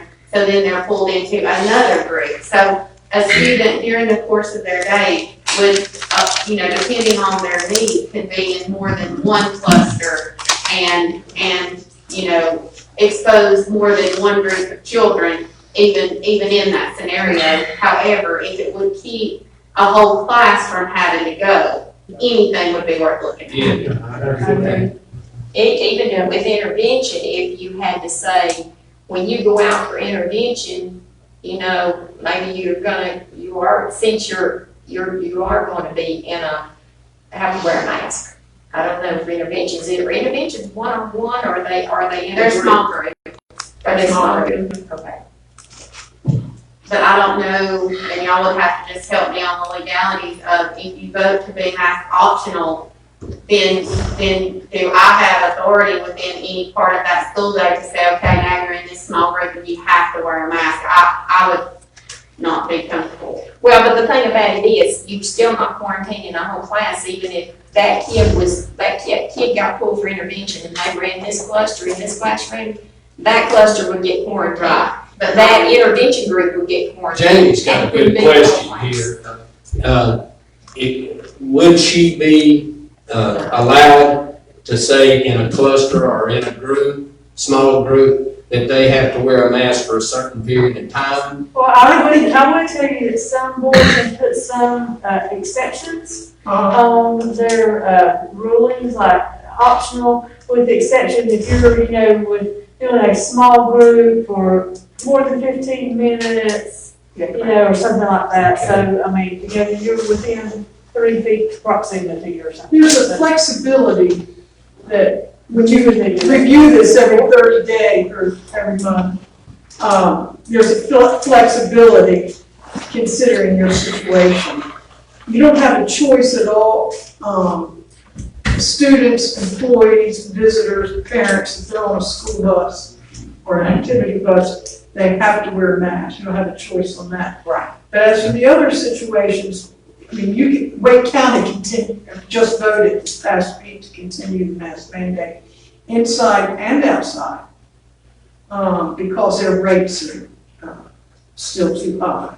Macon County just went optional, but it was not with the support of the health department director because their rates are still high. So, given your rates and given the data you have, you want to make the best decision for the students, and so you can be flexible. It's not an either or, no mask. There's exceptions, and that's your flexibility. And was it just Jamie said, if you're in a cluster, if you're in the auditorium and your speaker can't be 20 feet away from you, you ought to think about masks. But I don't know that that's an issue. If you're in a group, you shouldn't have your speakers more than 20 feet to a student, the distance between a student and a speaker. From what I'm hearing, there's a lot involved. And with 0.81% 1 out of 1,179 kids is positive, and none of them are quarantined, and 0% of the staff, I would recommend that we go mask optional, and with the exception of mask on school buses and activity buses. I would like to add, just so it would take some of the heat off of Ms. Hooper, since we can do this according to Ms. Knight, that if you are pulled for intervention and you're out of if you want to try this cluster thing in a classroom, because the ones that change classes, who are we quarantining? Like self-contained classrooms, not classrooms that change classes, right? Sometimes, Sometimes. because they don't all change together. So honestly, at the elementary school, if you're wanting to put in a caveat to when it would be appropriate to have a mask, teachers pull small group instruction in their core instruction all the time because you may have these 5 kids that are reading, for example, on a similar reading level, right? And so you pull them together to you because you're instructing them on the level that they're on. So we have small group instruction in every classroom and in intervention. So I think for the elementary school, the best way that could read, and maybe even for middle and high, because you have those times that your kids gather in groups, is that when you are gathering in a group setting or in a small group setting where it is that face-to-face, that you have a mask. If we're talking about keeping that as part of what we would want to try to keep entire groups from being quarantined. But again, I mean, we'll do whatever y'all decide. Mr. Carringer, would you, do you have a feeling on this? So for the small groups, so if we go optional, how do we enforce that if, say, a parent or a kid says, No, I don't think that you do. I mean, I think that we could ask teachers just to say, or encourage kids when you are in small group or you're close in each other's space, say, okay, for just a minute, let's put our mask on. I mean, it's optional. If you say it's mask optional, it's optional. But we can ask teachers to encourage kids in that small group setting while they're there to put up a mask if at all possible to try to keep them on the full class lockdown or whatever. I think that's probably the answer we're looking for right there, is to go optional, but to encourage in small groups where we can, at any grade level, you know, if we're in a small room with, you know, 2 or 3 kids, individual intervention or whatever, that we encourage it. The 3 principals, do you know if you have anyone that's exempt from a mask so far? I do. You do, okay, you have that, they have a form, correct? Yes. Okay, so we do have a form? Do we have a form? They usually take. They brought something from the doctor. Okay, so that's what we're accepting, because when I was Shoes. when I was looking at some websites, I did notice that a couple of schools had a mask exempt form that parents could print off, and I think take to their doctor or whatever, and so I'm just, that's what I want, so you have that, okay. Okay. Great. You did a good job with that, Mr. Carey, did you make that motion? You ready for a motion? I'm ready. Recommend that we go optional. Till our next board meeting is again when we review. Apparently, so we go optional, and where needed, encourage the use of masks in small group settings. And, One-on-one settings. and on the buses. And Buses is- continues to be mandated. I think that's We don't have a choice with buses. We don't have a choice. Don't have a choice. Good enough. We have a motion on the floor to go optional and in small groups or clusters of 4, 5, 6 kids, that they be required to wear a mask if they're together for more than 15 minutes. No, that they be encouraged. That they be encouraged to wear a mask. Do I have a second? Second. All in favor? Any opposed? And that carries. All right, Mr. Green, I guess at this point you take your mask off, right? thank you. I hate these things. Yeah. Mr. Green, budget amendments. You didn't have any last time, so. And I don't have any this time. Well, all right. But I will say, in regards to finances, our auditors, Anderson, Smith, and White, have completed our fiscal audit for fiscal year 21. And after today's meeting, I will call or email Adam Superior to see if he can present findings of that audit at the next meeting in December. Okay, Is that it? that's it. All right, stay standing. Oh, I know. Payroll history review.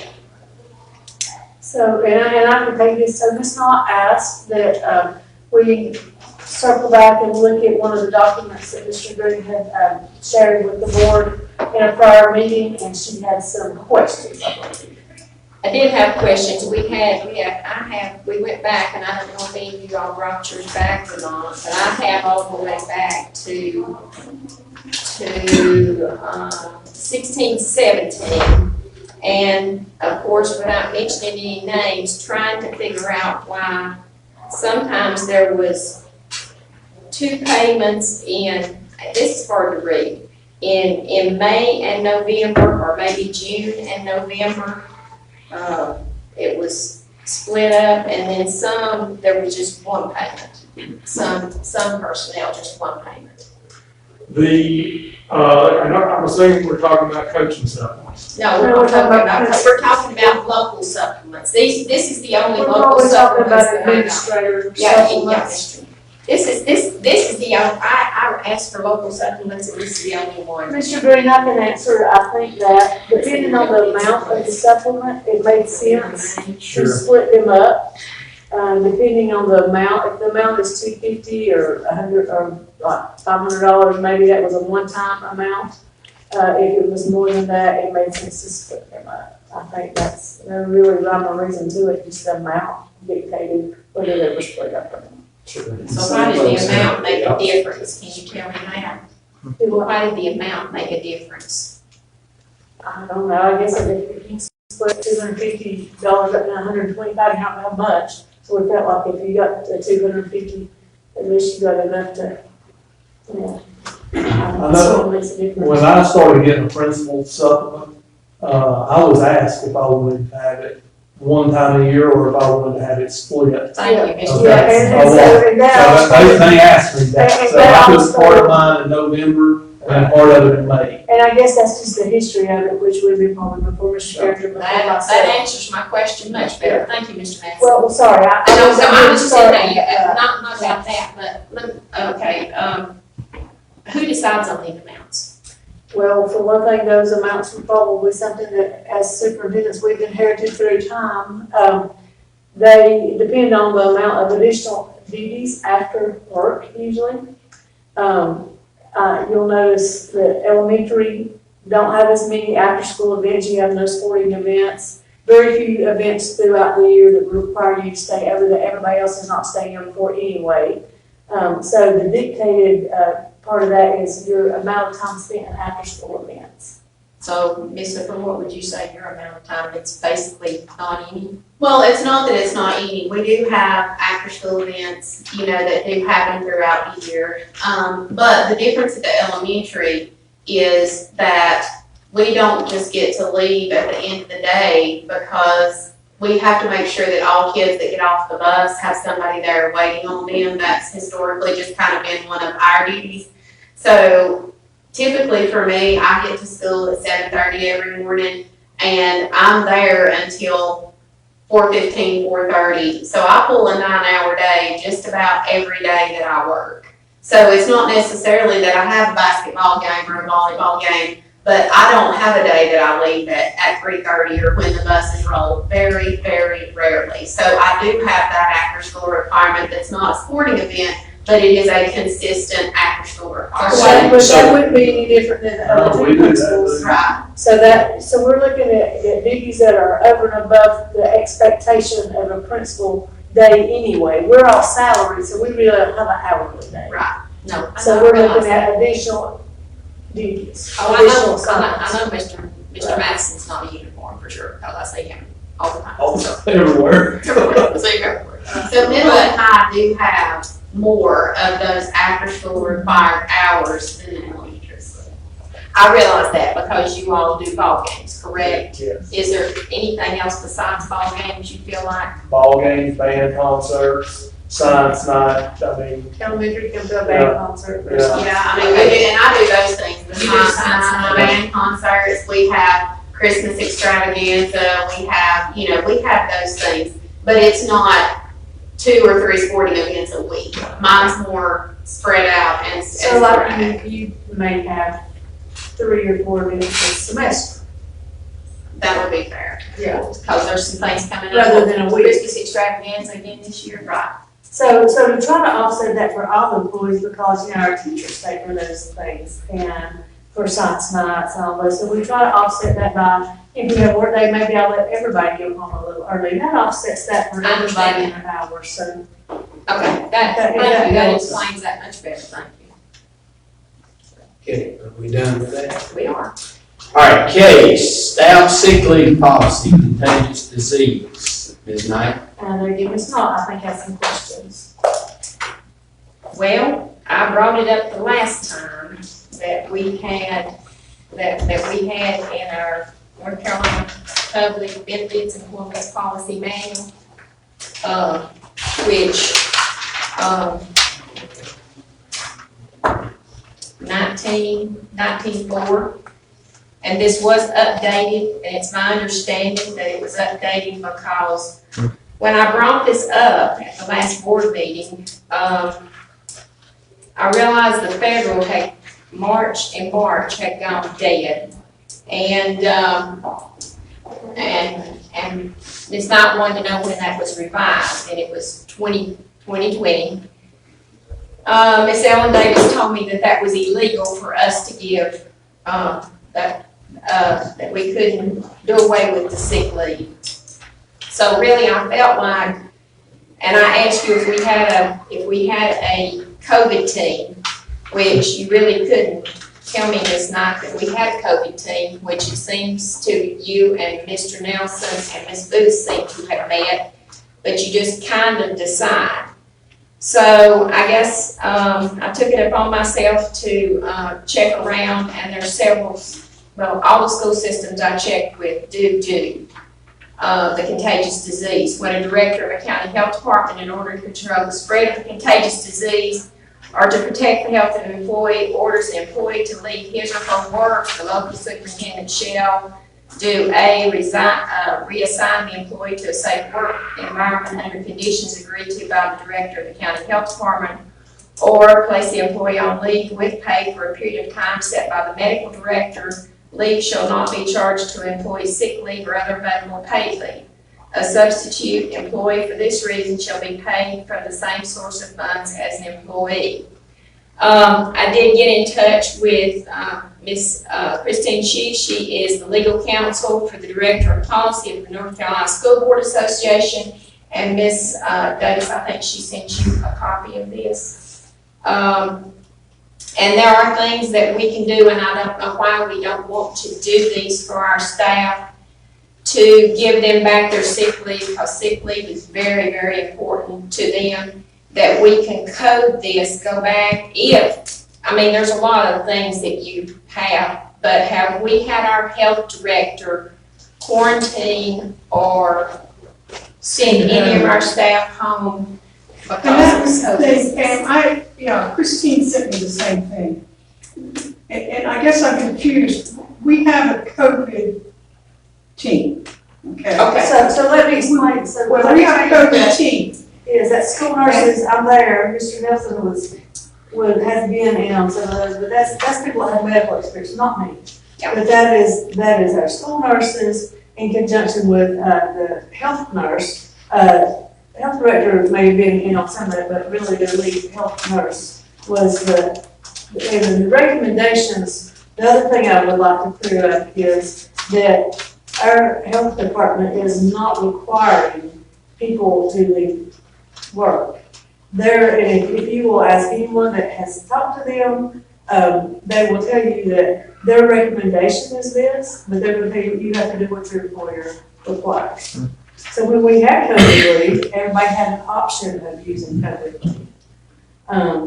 But they are not mandating that people go home. They are recommending that they be quarantined, but they will tell you, I called this morning to make sure that I was saying this the right way. They've always recommended quarantine, but you have to do what your employer's guidelines are. Our guidelines were that we have essential staff, and that, we were gonna come on in and work if we could, and if not, we were gonna use COVID leave when we had it, and when that ran out for the state, it was 80 hours, and when it ran out for the state, like other school systems, we are using our own. Okay, this comes from under the contagious disease. There The is. school cannot pay for leave anymore. There's no more COVID money.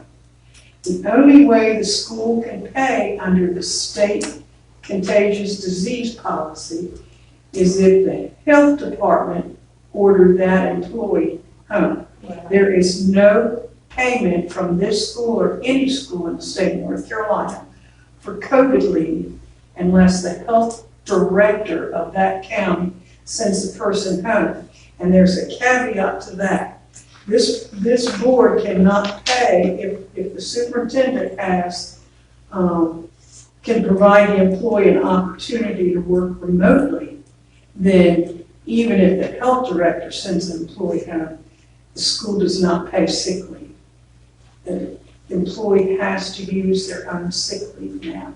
There is no more federal and there is no state.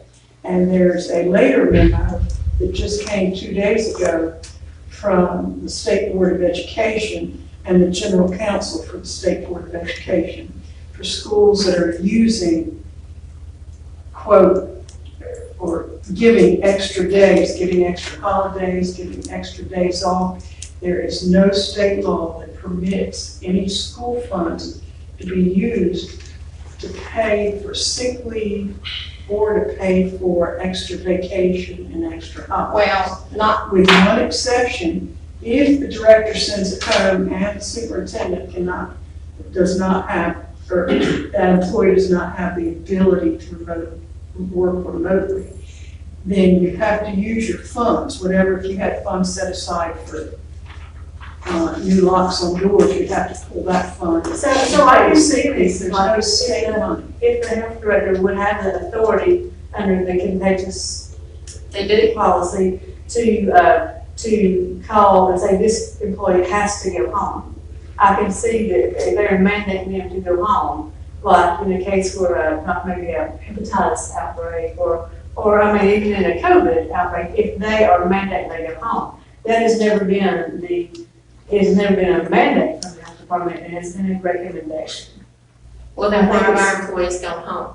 Because we have had employees Because that our have lost their sick leave. toolkit for North Carolina, Strong Schools Toolkit makes the recommendation that if you are quarantined or positive, then you will be home. But And that's, you have to use your state leave, you have to use your leave because the COVID money's out. There are gonna be a lot of schools in trouble, that you can't use your money anymore.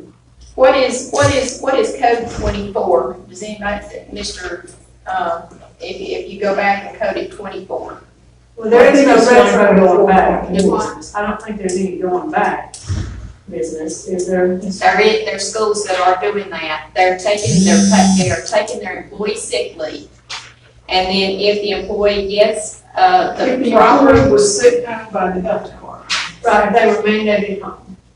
by the health department, by the health director, by the health director. So why, if the health director is so involved in the school system, why are they As a not mandating? recommendation. Why are they not mandating? Because I don't guess it's their, It is their job. well, but it's. That's why, Our superintendent's following the toolkit. My job is following the toolkit, which is to work with the health department on their recommendation. There's a difference in them mandating my employees to do something, I can't mandate their employees to do something, so it's a difference in, it's just semantics, really. It's a mandate versus a recommendation. We've had recommendations, the health director's been here talking to y'all, and she said very clearly in board meetings, this is my recommendation. I'm not mandating. I mean, there's a difference in a mandate, that's a shall, and then there's a should, which is a recommendation. okay, this says here, and like I say, she got in touch with the state board attorney. What if the PSU orders an employee to leave the workplace, but the director of the county health department does not support the order to leave the workplace? If a director of a county health department does not agree with the PSU decision to remove an employee from the workplace, then the employee would have to use his or her leave, be paid from local funds, or take leave without pay for the missed work days. PSUs are encouraged to develop a local policy that clearly articulates the action that would be taken in this circumstance. Do we have that policy? It says they were encouraged to develop it. Yeah, and everything else has said recommendations, and we have taken it as mandates.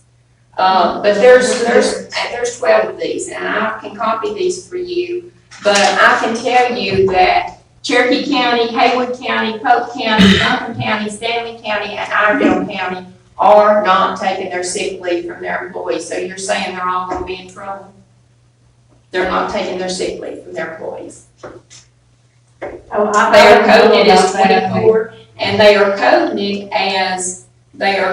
it as sick leave until the employee gets the proper documentation, even if the school system sends them home, or the county health department sends them home, and then they're going back and they are coding it as 24. Well, Okay. then I would be glad to listen to the will of the Lord, what you would choose for us to do, and we can develop a policy. Mr. Green has a comment. We have a code 24 in our system payroll. It's called State Board of Education, State of Emergency Leave. That's what it's called. And we have not used that. But we're not under a state of emergency. are we? No, that's the fund that's used to send, when the health department sends the employee home and they don't use their personal leave or their earned sick leave. Yeah. It's an emergency fund, and it's the only time it can be used. Well, can I read And you you? have to really, Lester, I'm not sure how much fund is in it because the school board ends up having, you take from central office fund or something. It has to be funded, the state doesn't give you a pot of money. It has to be funded from whatever you pull it from. Well, what are other counties, how are other counties paying for it then? I don't know, Pam, we have to ask them, you come in and say another county's paying for it. I just have a memo from October 29th from the State Board of Education and their general counsel, and there are a lot of schools in trouble. Please let Lester ask you have to account for it.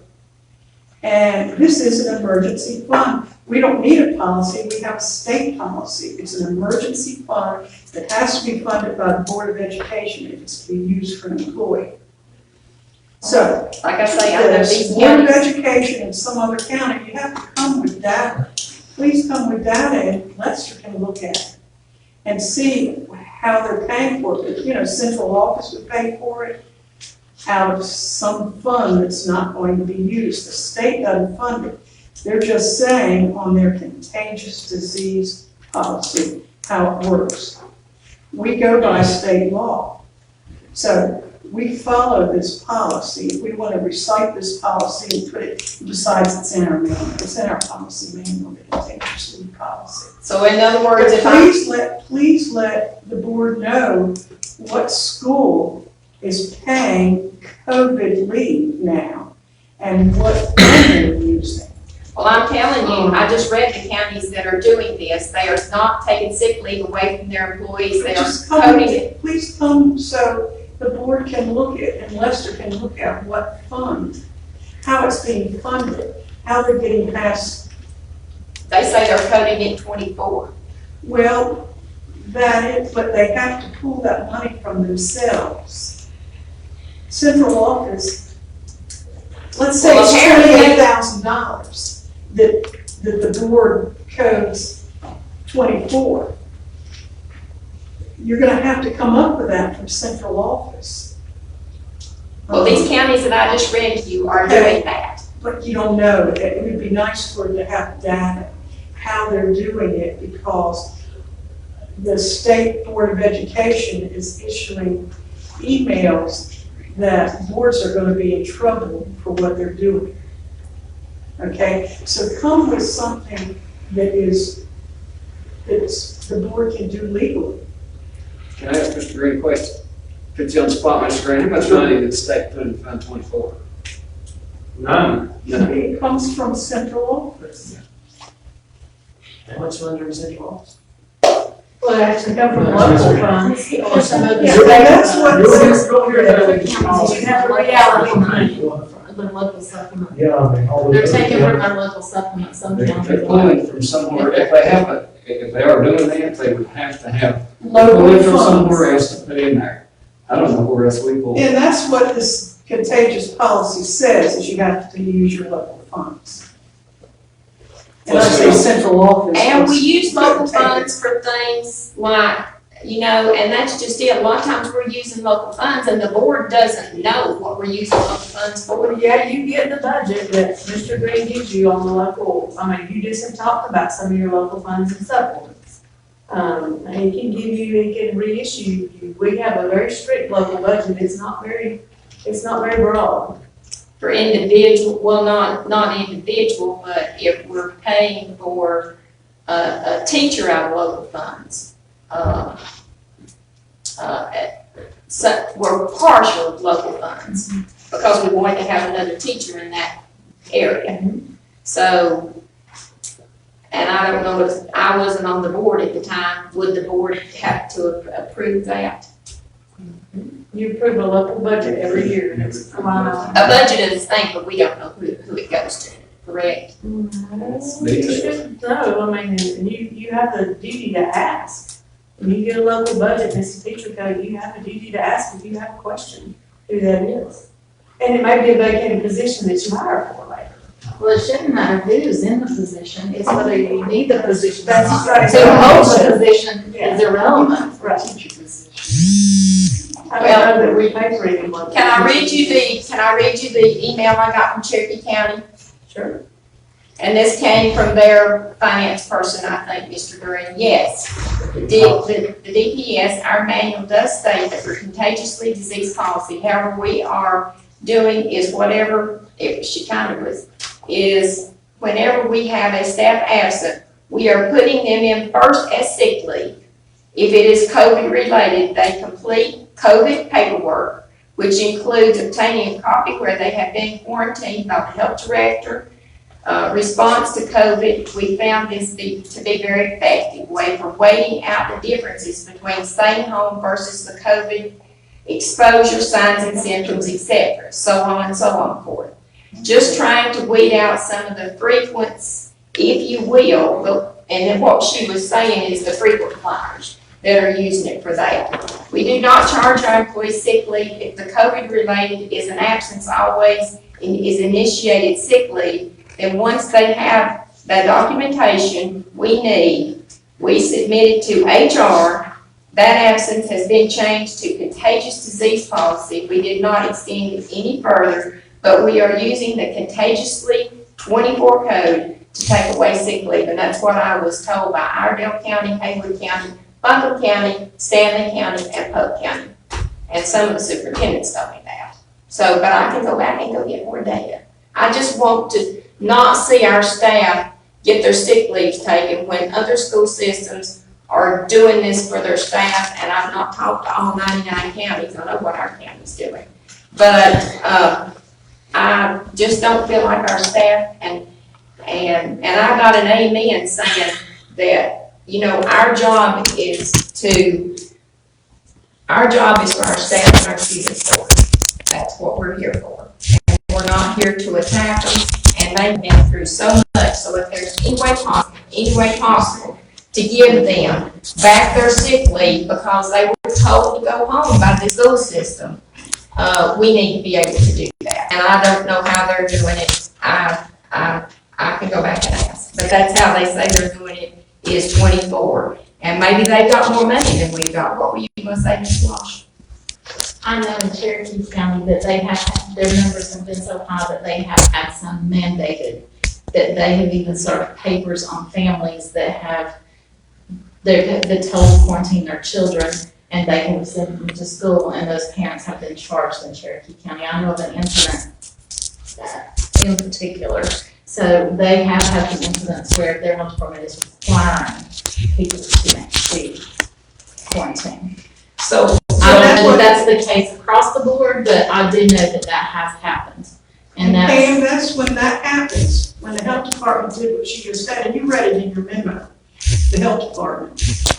But it does You have say, to use 24, but it's funded by. It's mandated by the health department. Yeah, and that's what you just read in your email from Cherokee County. If the health department sends them home, you have to use 24. so why is our health department not doing that if they're so big on the Wait a contagious disease? second, let's focus on the policy, the Board of Education following the policy, and the money for 24. That is just, the money for 24 comes from central office. You're wanting to do something this board can't do, and that is fund 24. Is there something else that the Board of Education can do for its teachers? The policy is very clear on Fund 24, okay? And Cherokee County's following it. The State Board of Ed and their general counsel is also very clear on what boards of education can do. So you're asking, what can this board do for teachers who have been here every day, despite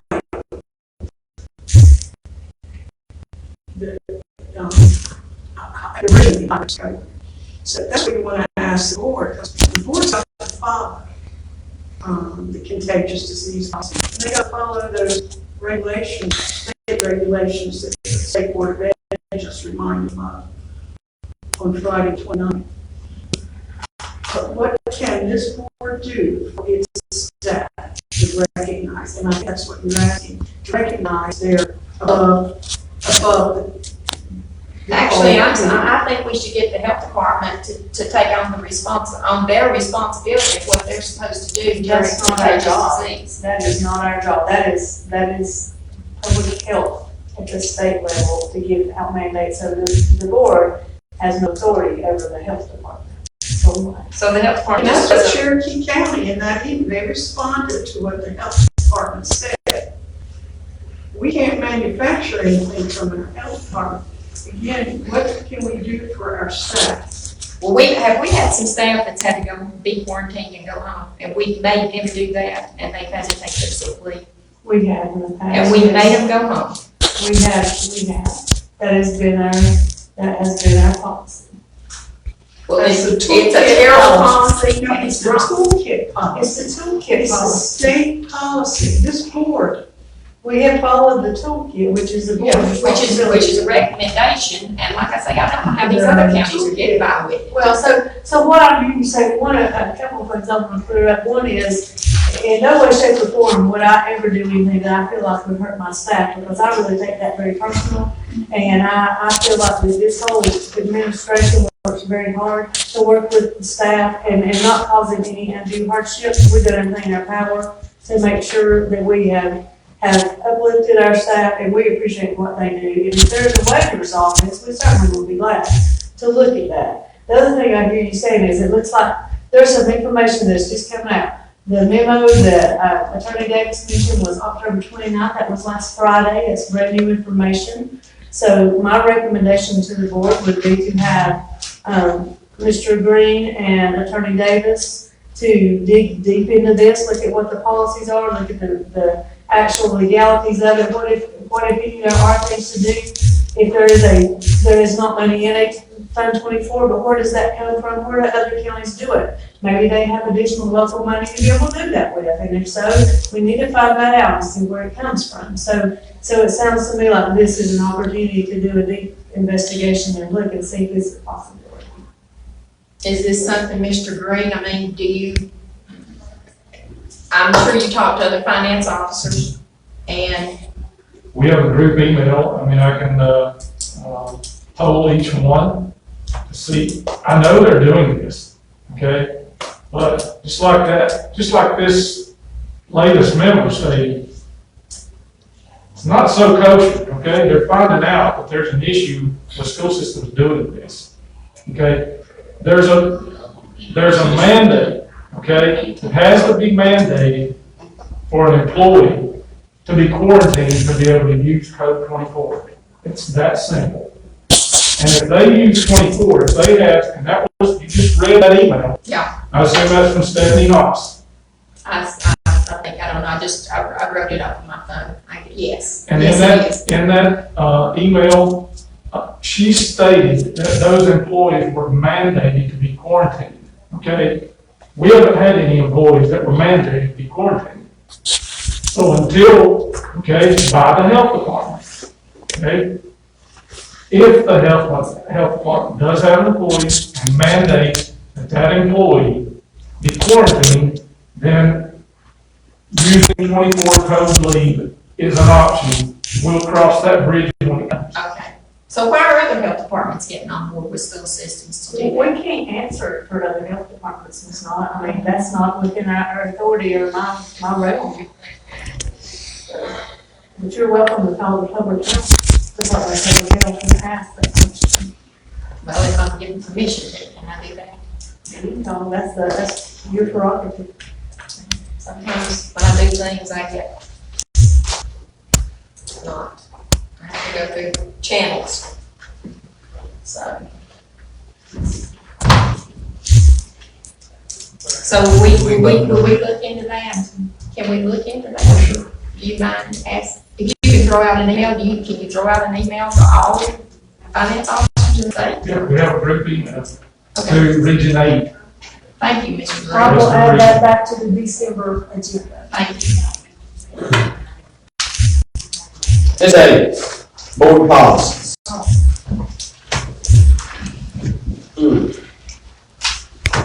Okay, the second read. We'll look at those first. In your file folder, you have the attachment to the agenda. Second read, if you have any questions. Plus, if you look at policy 4231, face coverings, we'll amend that pursuant to the deck. Okay. And then on first read policies,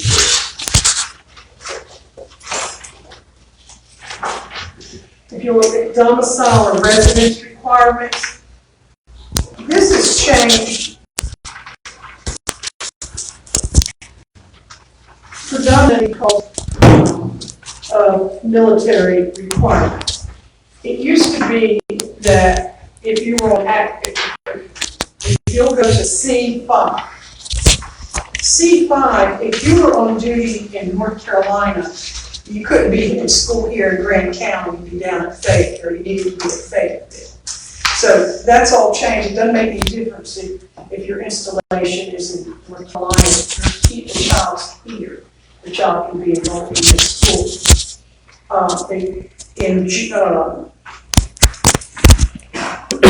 You no longer, if you have duty that's going to last less than 30 days, that's been removed. You couldn't be enrolled in this school if your parent had a duty time left of less than 30 days. That's gone. They can be enrolled in the local FBA. If you'll go to D, remote enrollment of children in military families, that's brand new. But there's 3 criteria to be under D. So if you meet the 3 criteria, you have to enroll the student, permit enrollment with remote learning, any type of electronic means you can come up with. Then if we had a junior ROTC, and there was a homeschool student, you have to admit the homeschool student to the junior ROTC. So there are changes in that. On student records, if you go to H3. Excuse me? Okay, H3.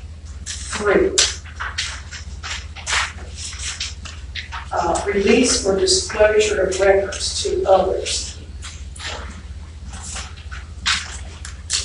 We have what's called directory information, and it's always been controversial about how much information schools can release. But the state law has changed that years ago. But I want you to look at H3, release of directory information, very carefully between now and the next board meeting. The main thing is while that looks extensive, what can be released, you have to be sure that the parents have their opt-out. So what's been extended is what can be released, but it cannot be released, none of it, if a parent has opted out of that for release. So my recommendation to the board is that we stay on top of the parent opt-out and make sure we have it in writing that the parent has opted out of this being released or it I'll approves get it. this to principals, because this really needs to go in the beginning of the year or in the new student packet. So the parents are aware of this every year. Because as a parent, I would be aghast. I'll be very honest with you, for those that don't have the paper, it's name, address, telephone listing, email address, photograph or digital image, date and place of birth, participation in activities or sports, weight and height, some members of athletic teams, dates and students' grade levels, diplomas, most recent previous school or education institution attended by the student. So that's a lot to just release to the public about a student. So I'll just be honest, as a parent, that now the superintendent had, that's a lot that I wouldn't want people to know about my child. So that would be that the principals are just on top of that and make sure every parent sees that opt-out form. This would probably get Mr. Madison harder than anybody, probably. It would, but I think in a lot of custody cases, Yeah, and a lot of things custody like that, I think that we need to be very aware of parents that are aware of this policy. In policy 4720, surveys of students, this is completely rewritten, and the importance of it, and you'll hear me harp on captured audience, we are a captured audience here. All the students are mandated to be in school from age 7. So the definition under A1, the definition of protected topics, that's been revised and updated, but these are protected topics. So I think for staff to commit themselves or commit this to memory is probably a good idea. But the rules regarding surveys involving protected topics, even DPI surveys require parental consent. So I think that's important as well. It's not okay for a survey to come from Raleigh, from DPI or even the State Board of Ed. You still need parental consent.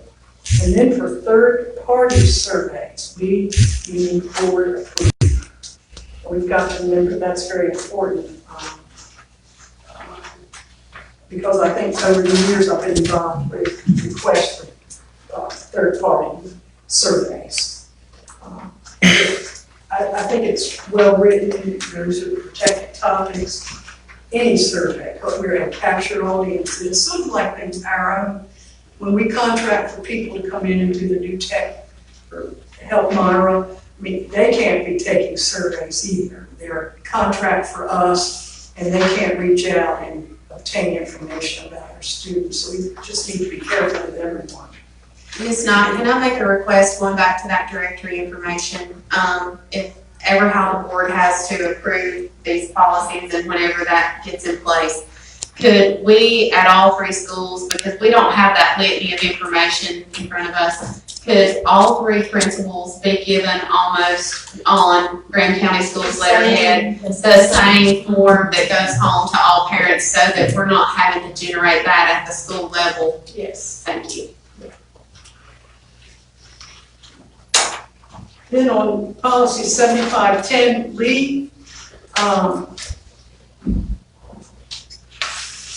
this policy's been revised a substantial number of times. And the reason is because of COVID and also because of family leave. And if you'll go to B, that this has been revised, and there's also something the board can decide on the number of days. But if it's more than 10 days, or if it's under 10 days, to not use the Family Medical Leave Act. If it's more than 10 days, then let the Family Medical Leave Act kick in. The paperwork required by a state organization, meaning public schools, for the Family and Medical Leave Act is tremendous. So what's recommended is an employee must comply with the notice and verification requirements provided in the Family and Medical Leave policy for any continuous leave of more than 10 days. If you're not required by state law, they're just the recommendation from the State Board of Ed is it's some number of days before you kick in family leave. Act is set forth to be. The other is that under temporary requirements related to COVID-19 on page 1, it's just recommends that you shall not return to work. The employee shall not return to work until the employee meets the criteria set forth in the most recent guidance from the North Carolina Department of Health and Human Services. It is no longer, what's been removed from that, it's no longer and North Carolina Department of Public Instruction. So return to work is now controlled by the North Carolina Department of Health and Human Services. Okay. Then the annual audit, 8310. There's several new things in this. One is that the audit's always presented at an open, regularly called meeting. And we do, Lester's always done that. So that's not an issue, but it's set forth now as a shall.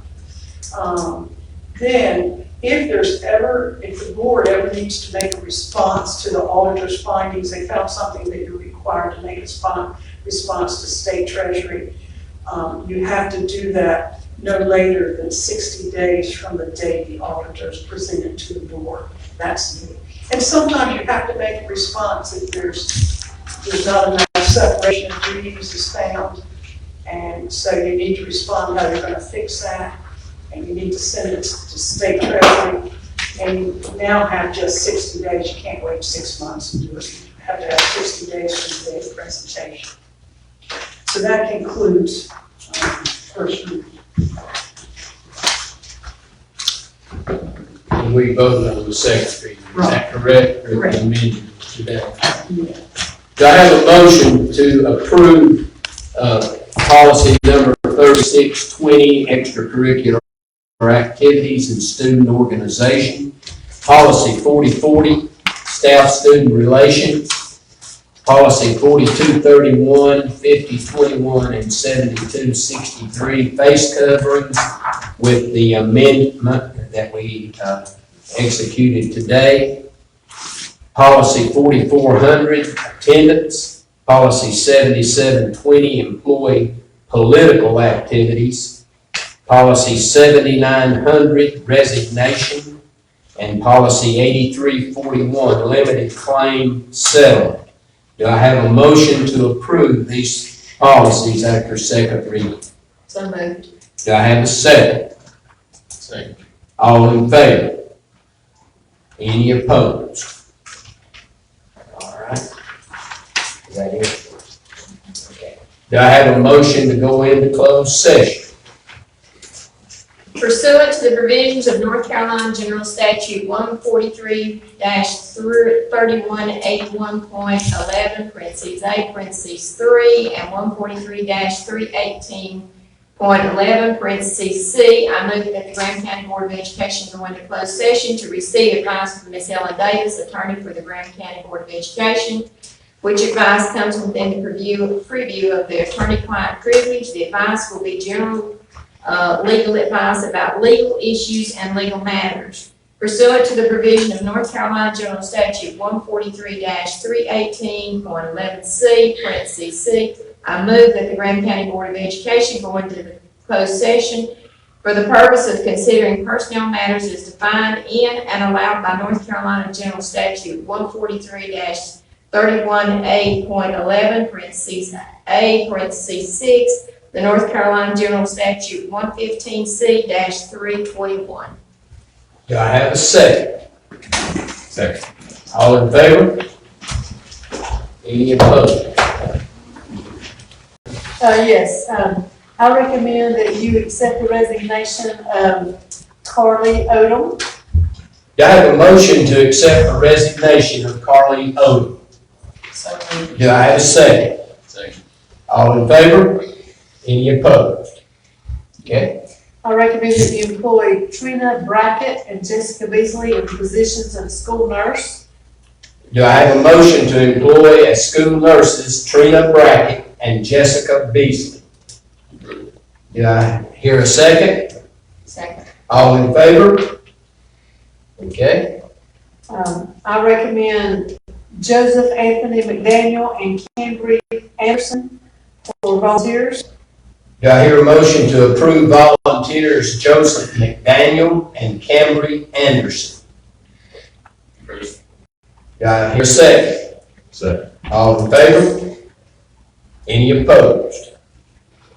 Okay. I recommend that you employ Diane Anderson, Crystal Buchanan, and Morgan Postel as 21st century tutors. Do I hear a motion to approve 21st century tutors Diane Anderson, Crystal Buchanan, and Morgan Postel? So, Do I have a second? Second.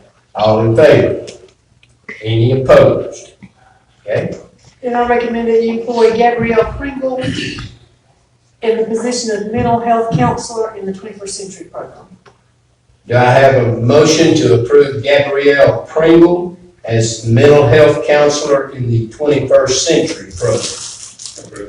Do I have a second? Second. All in favor?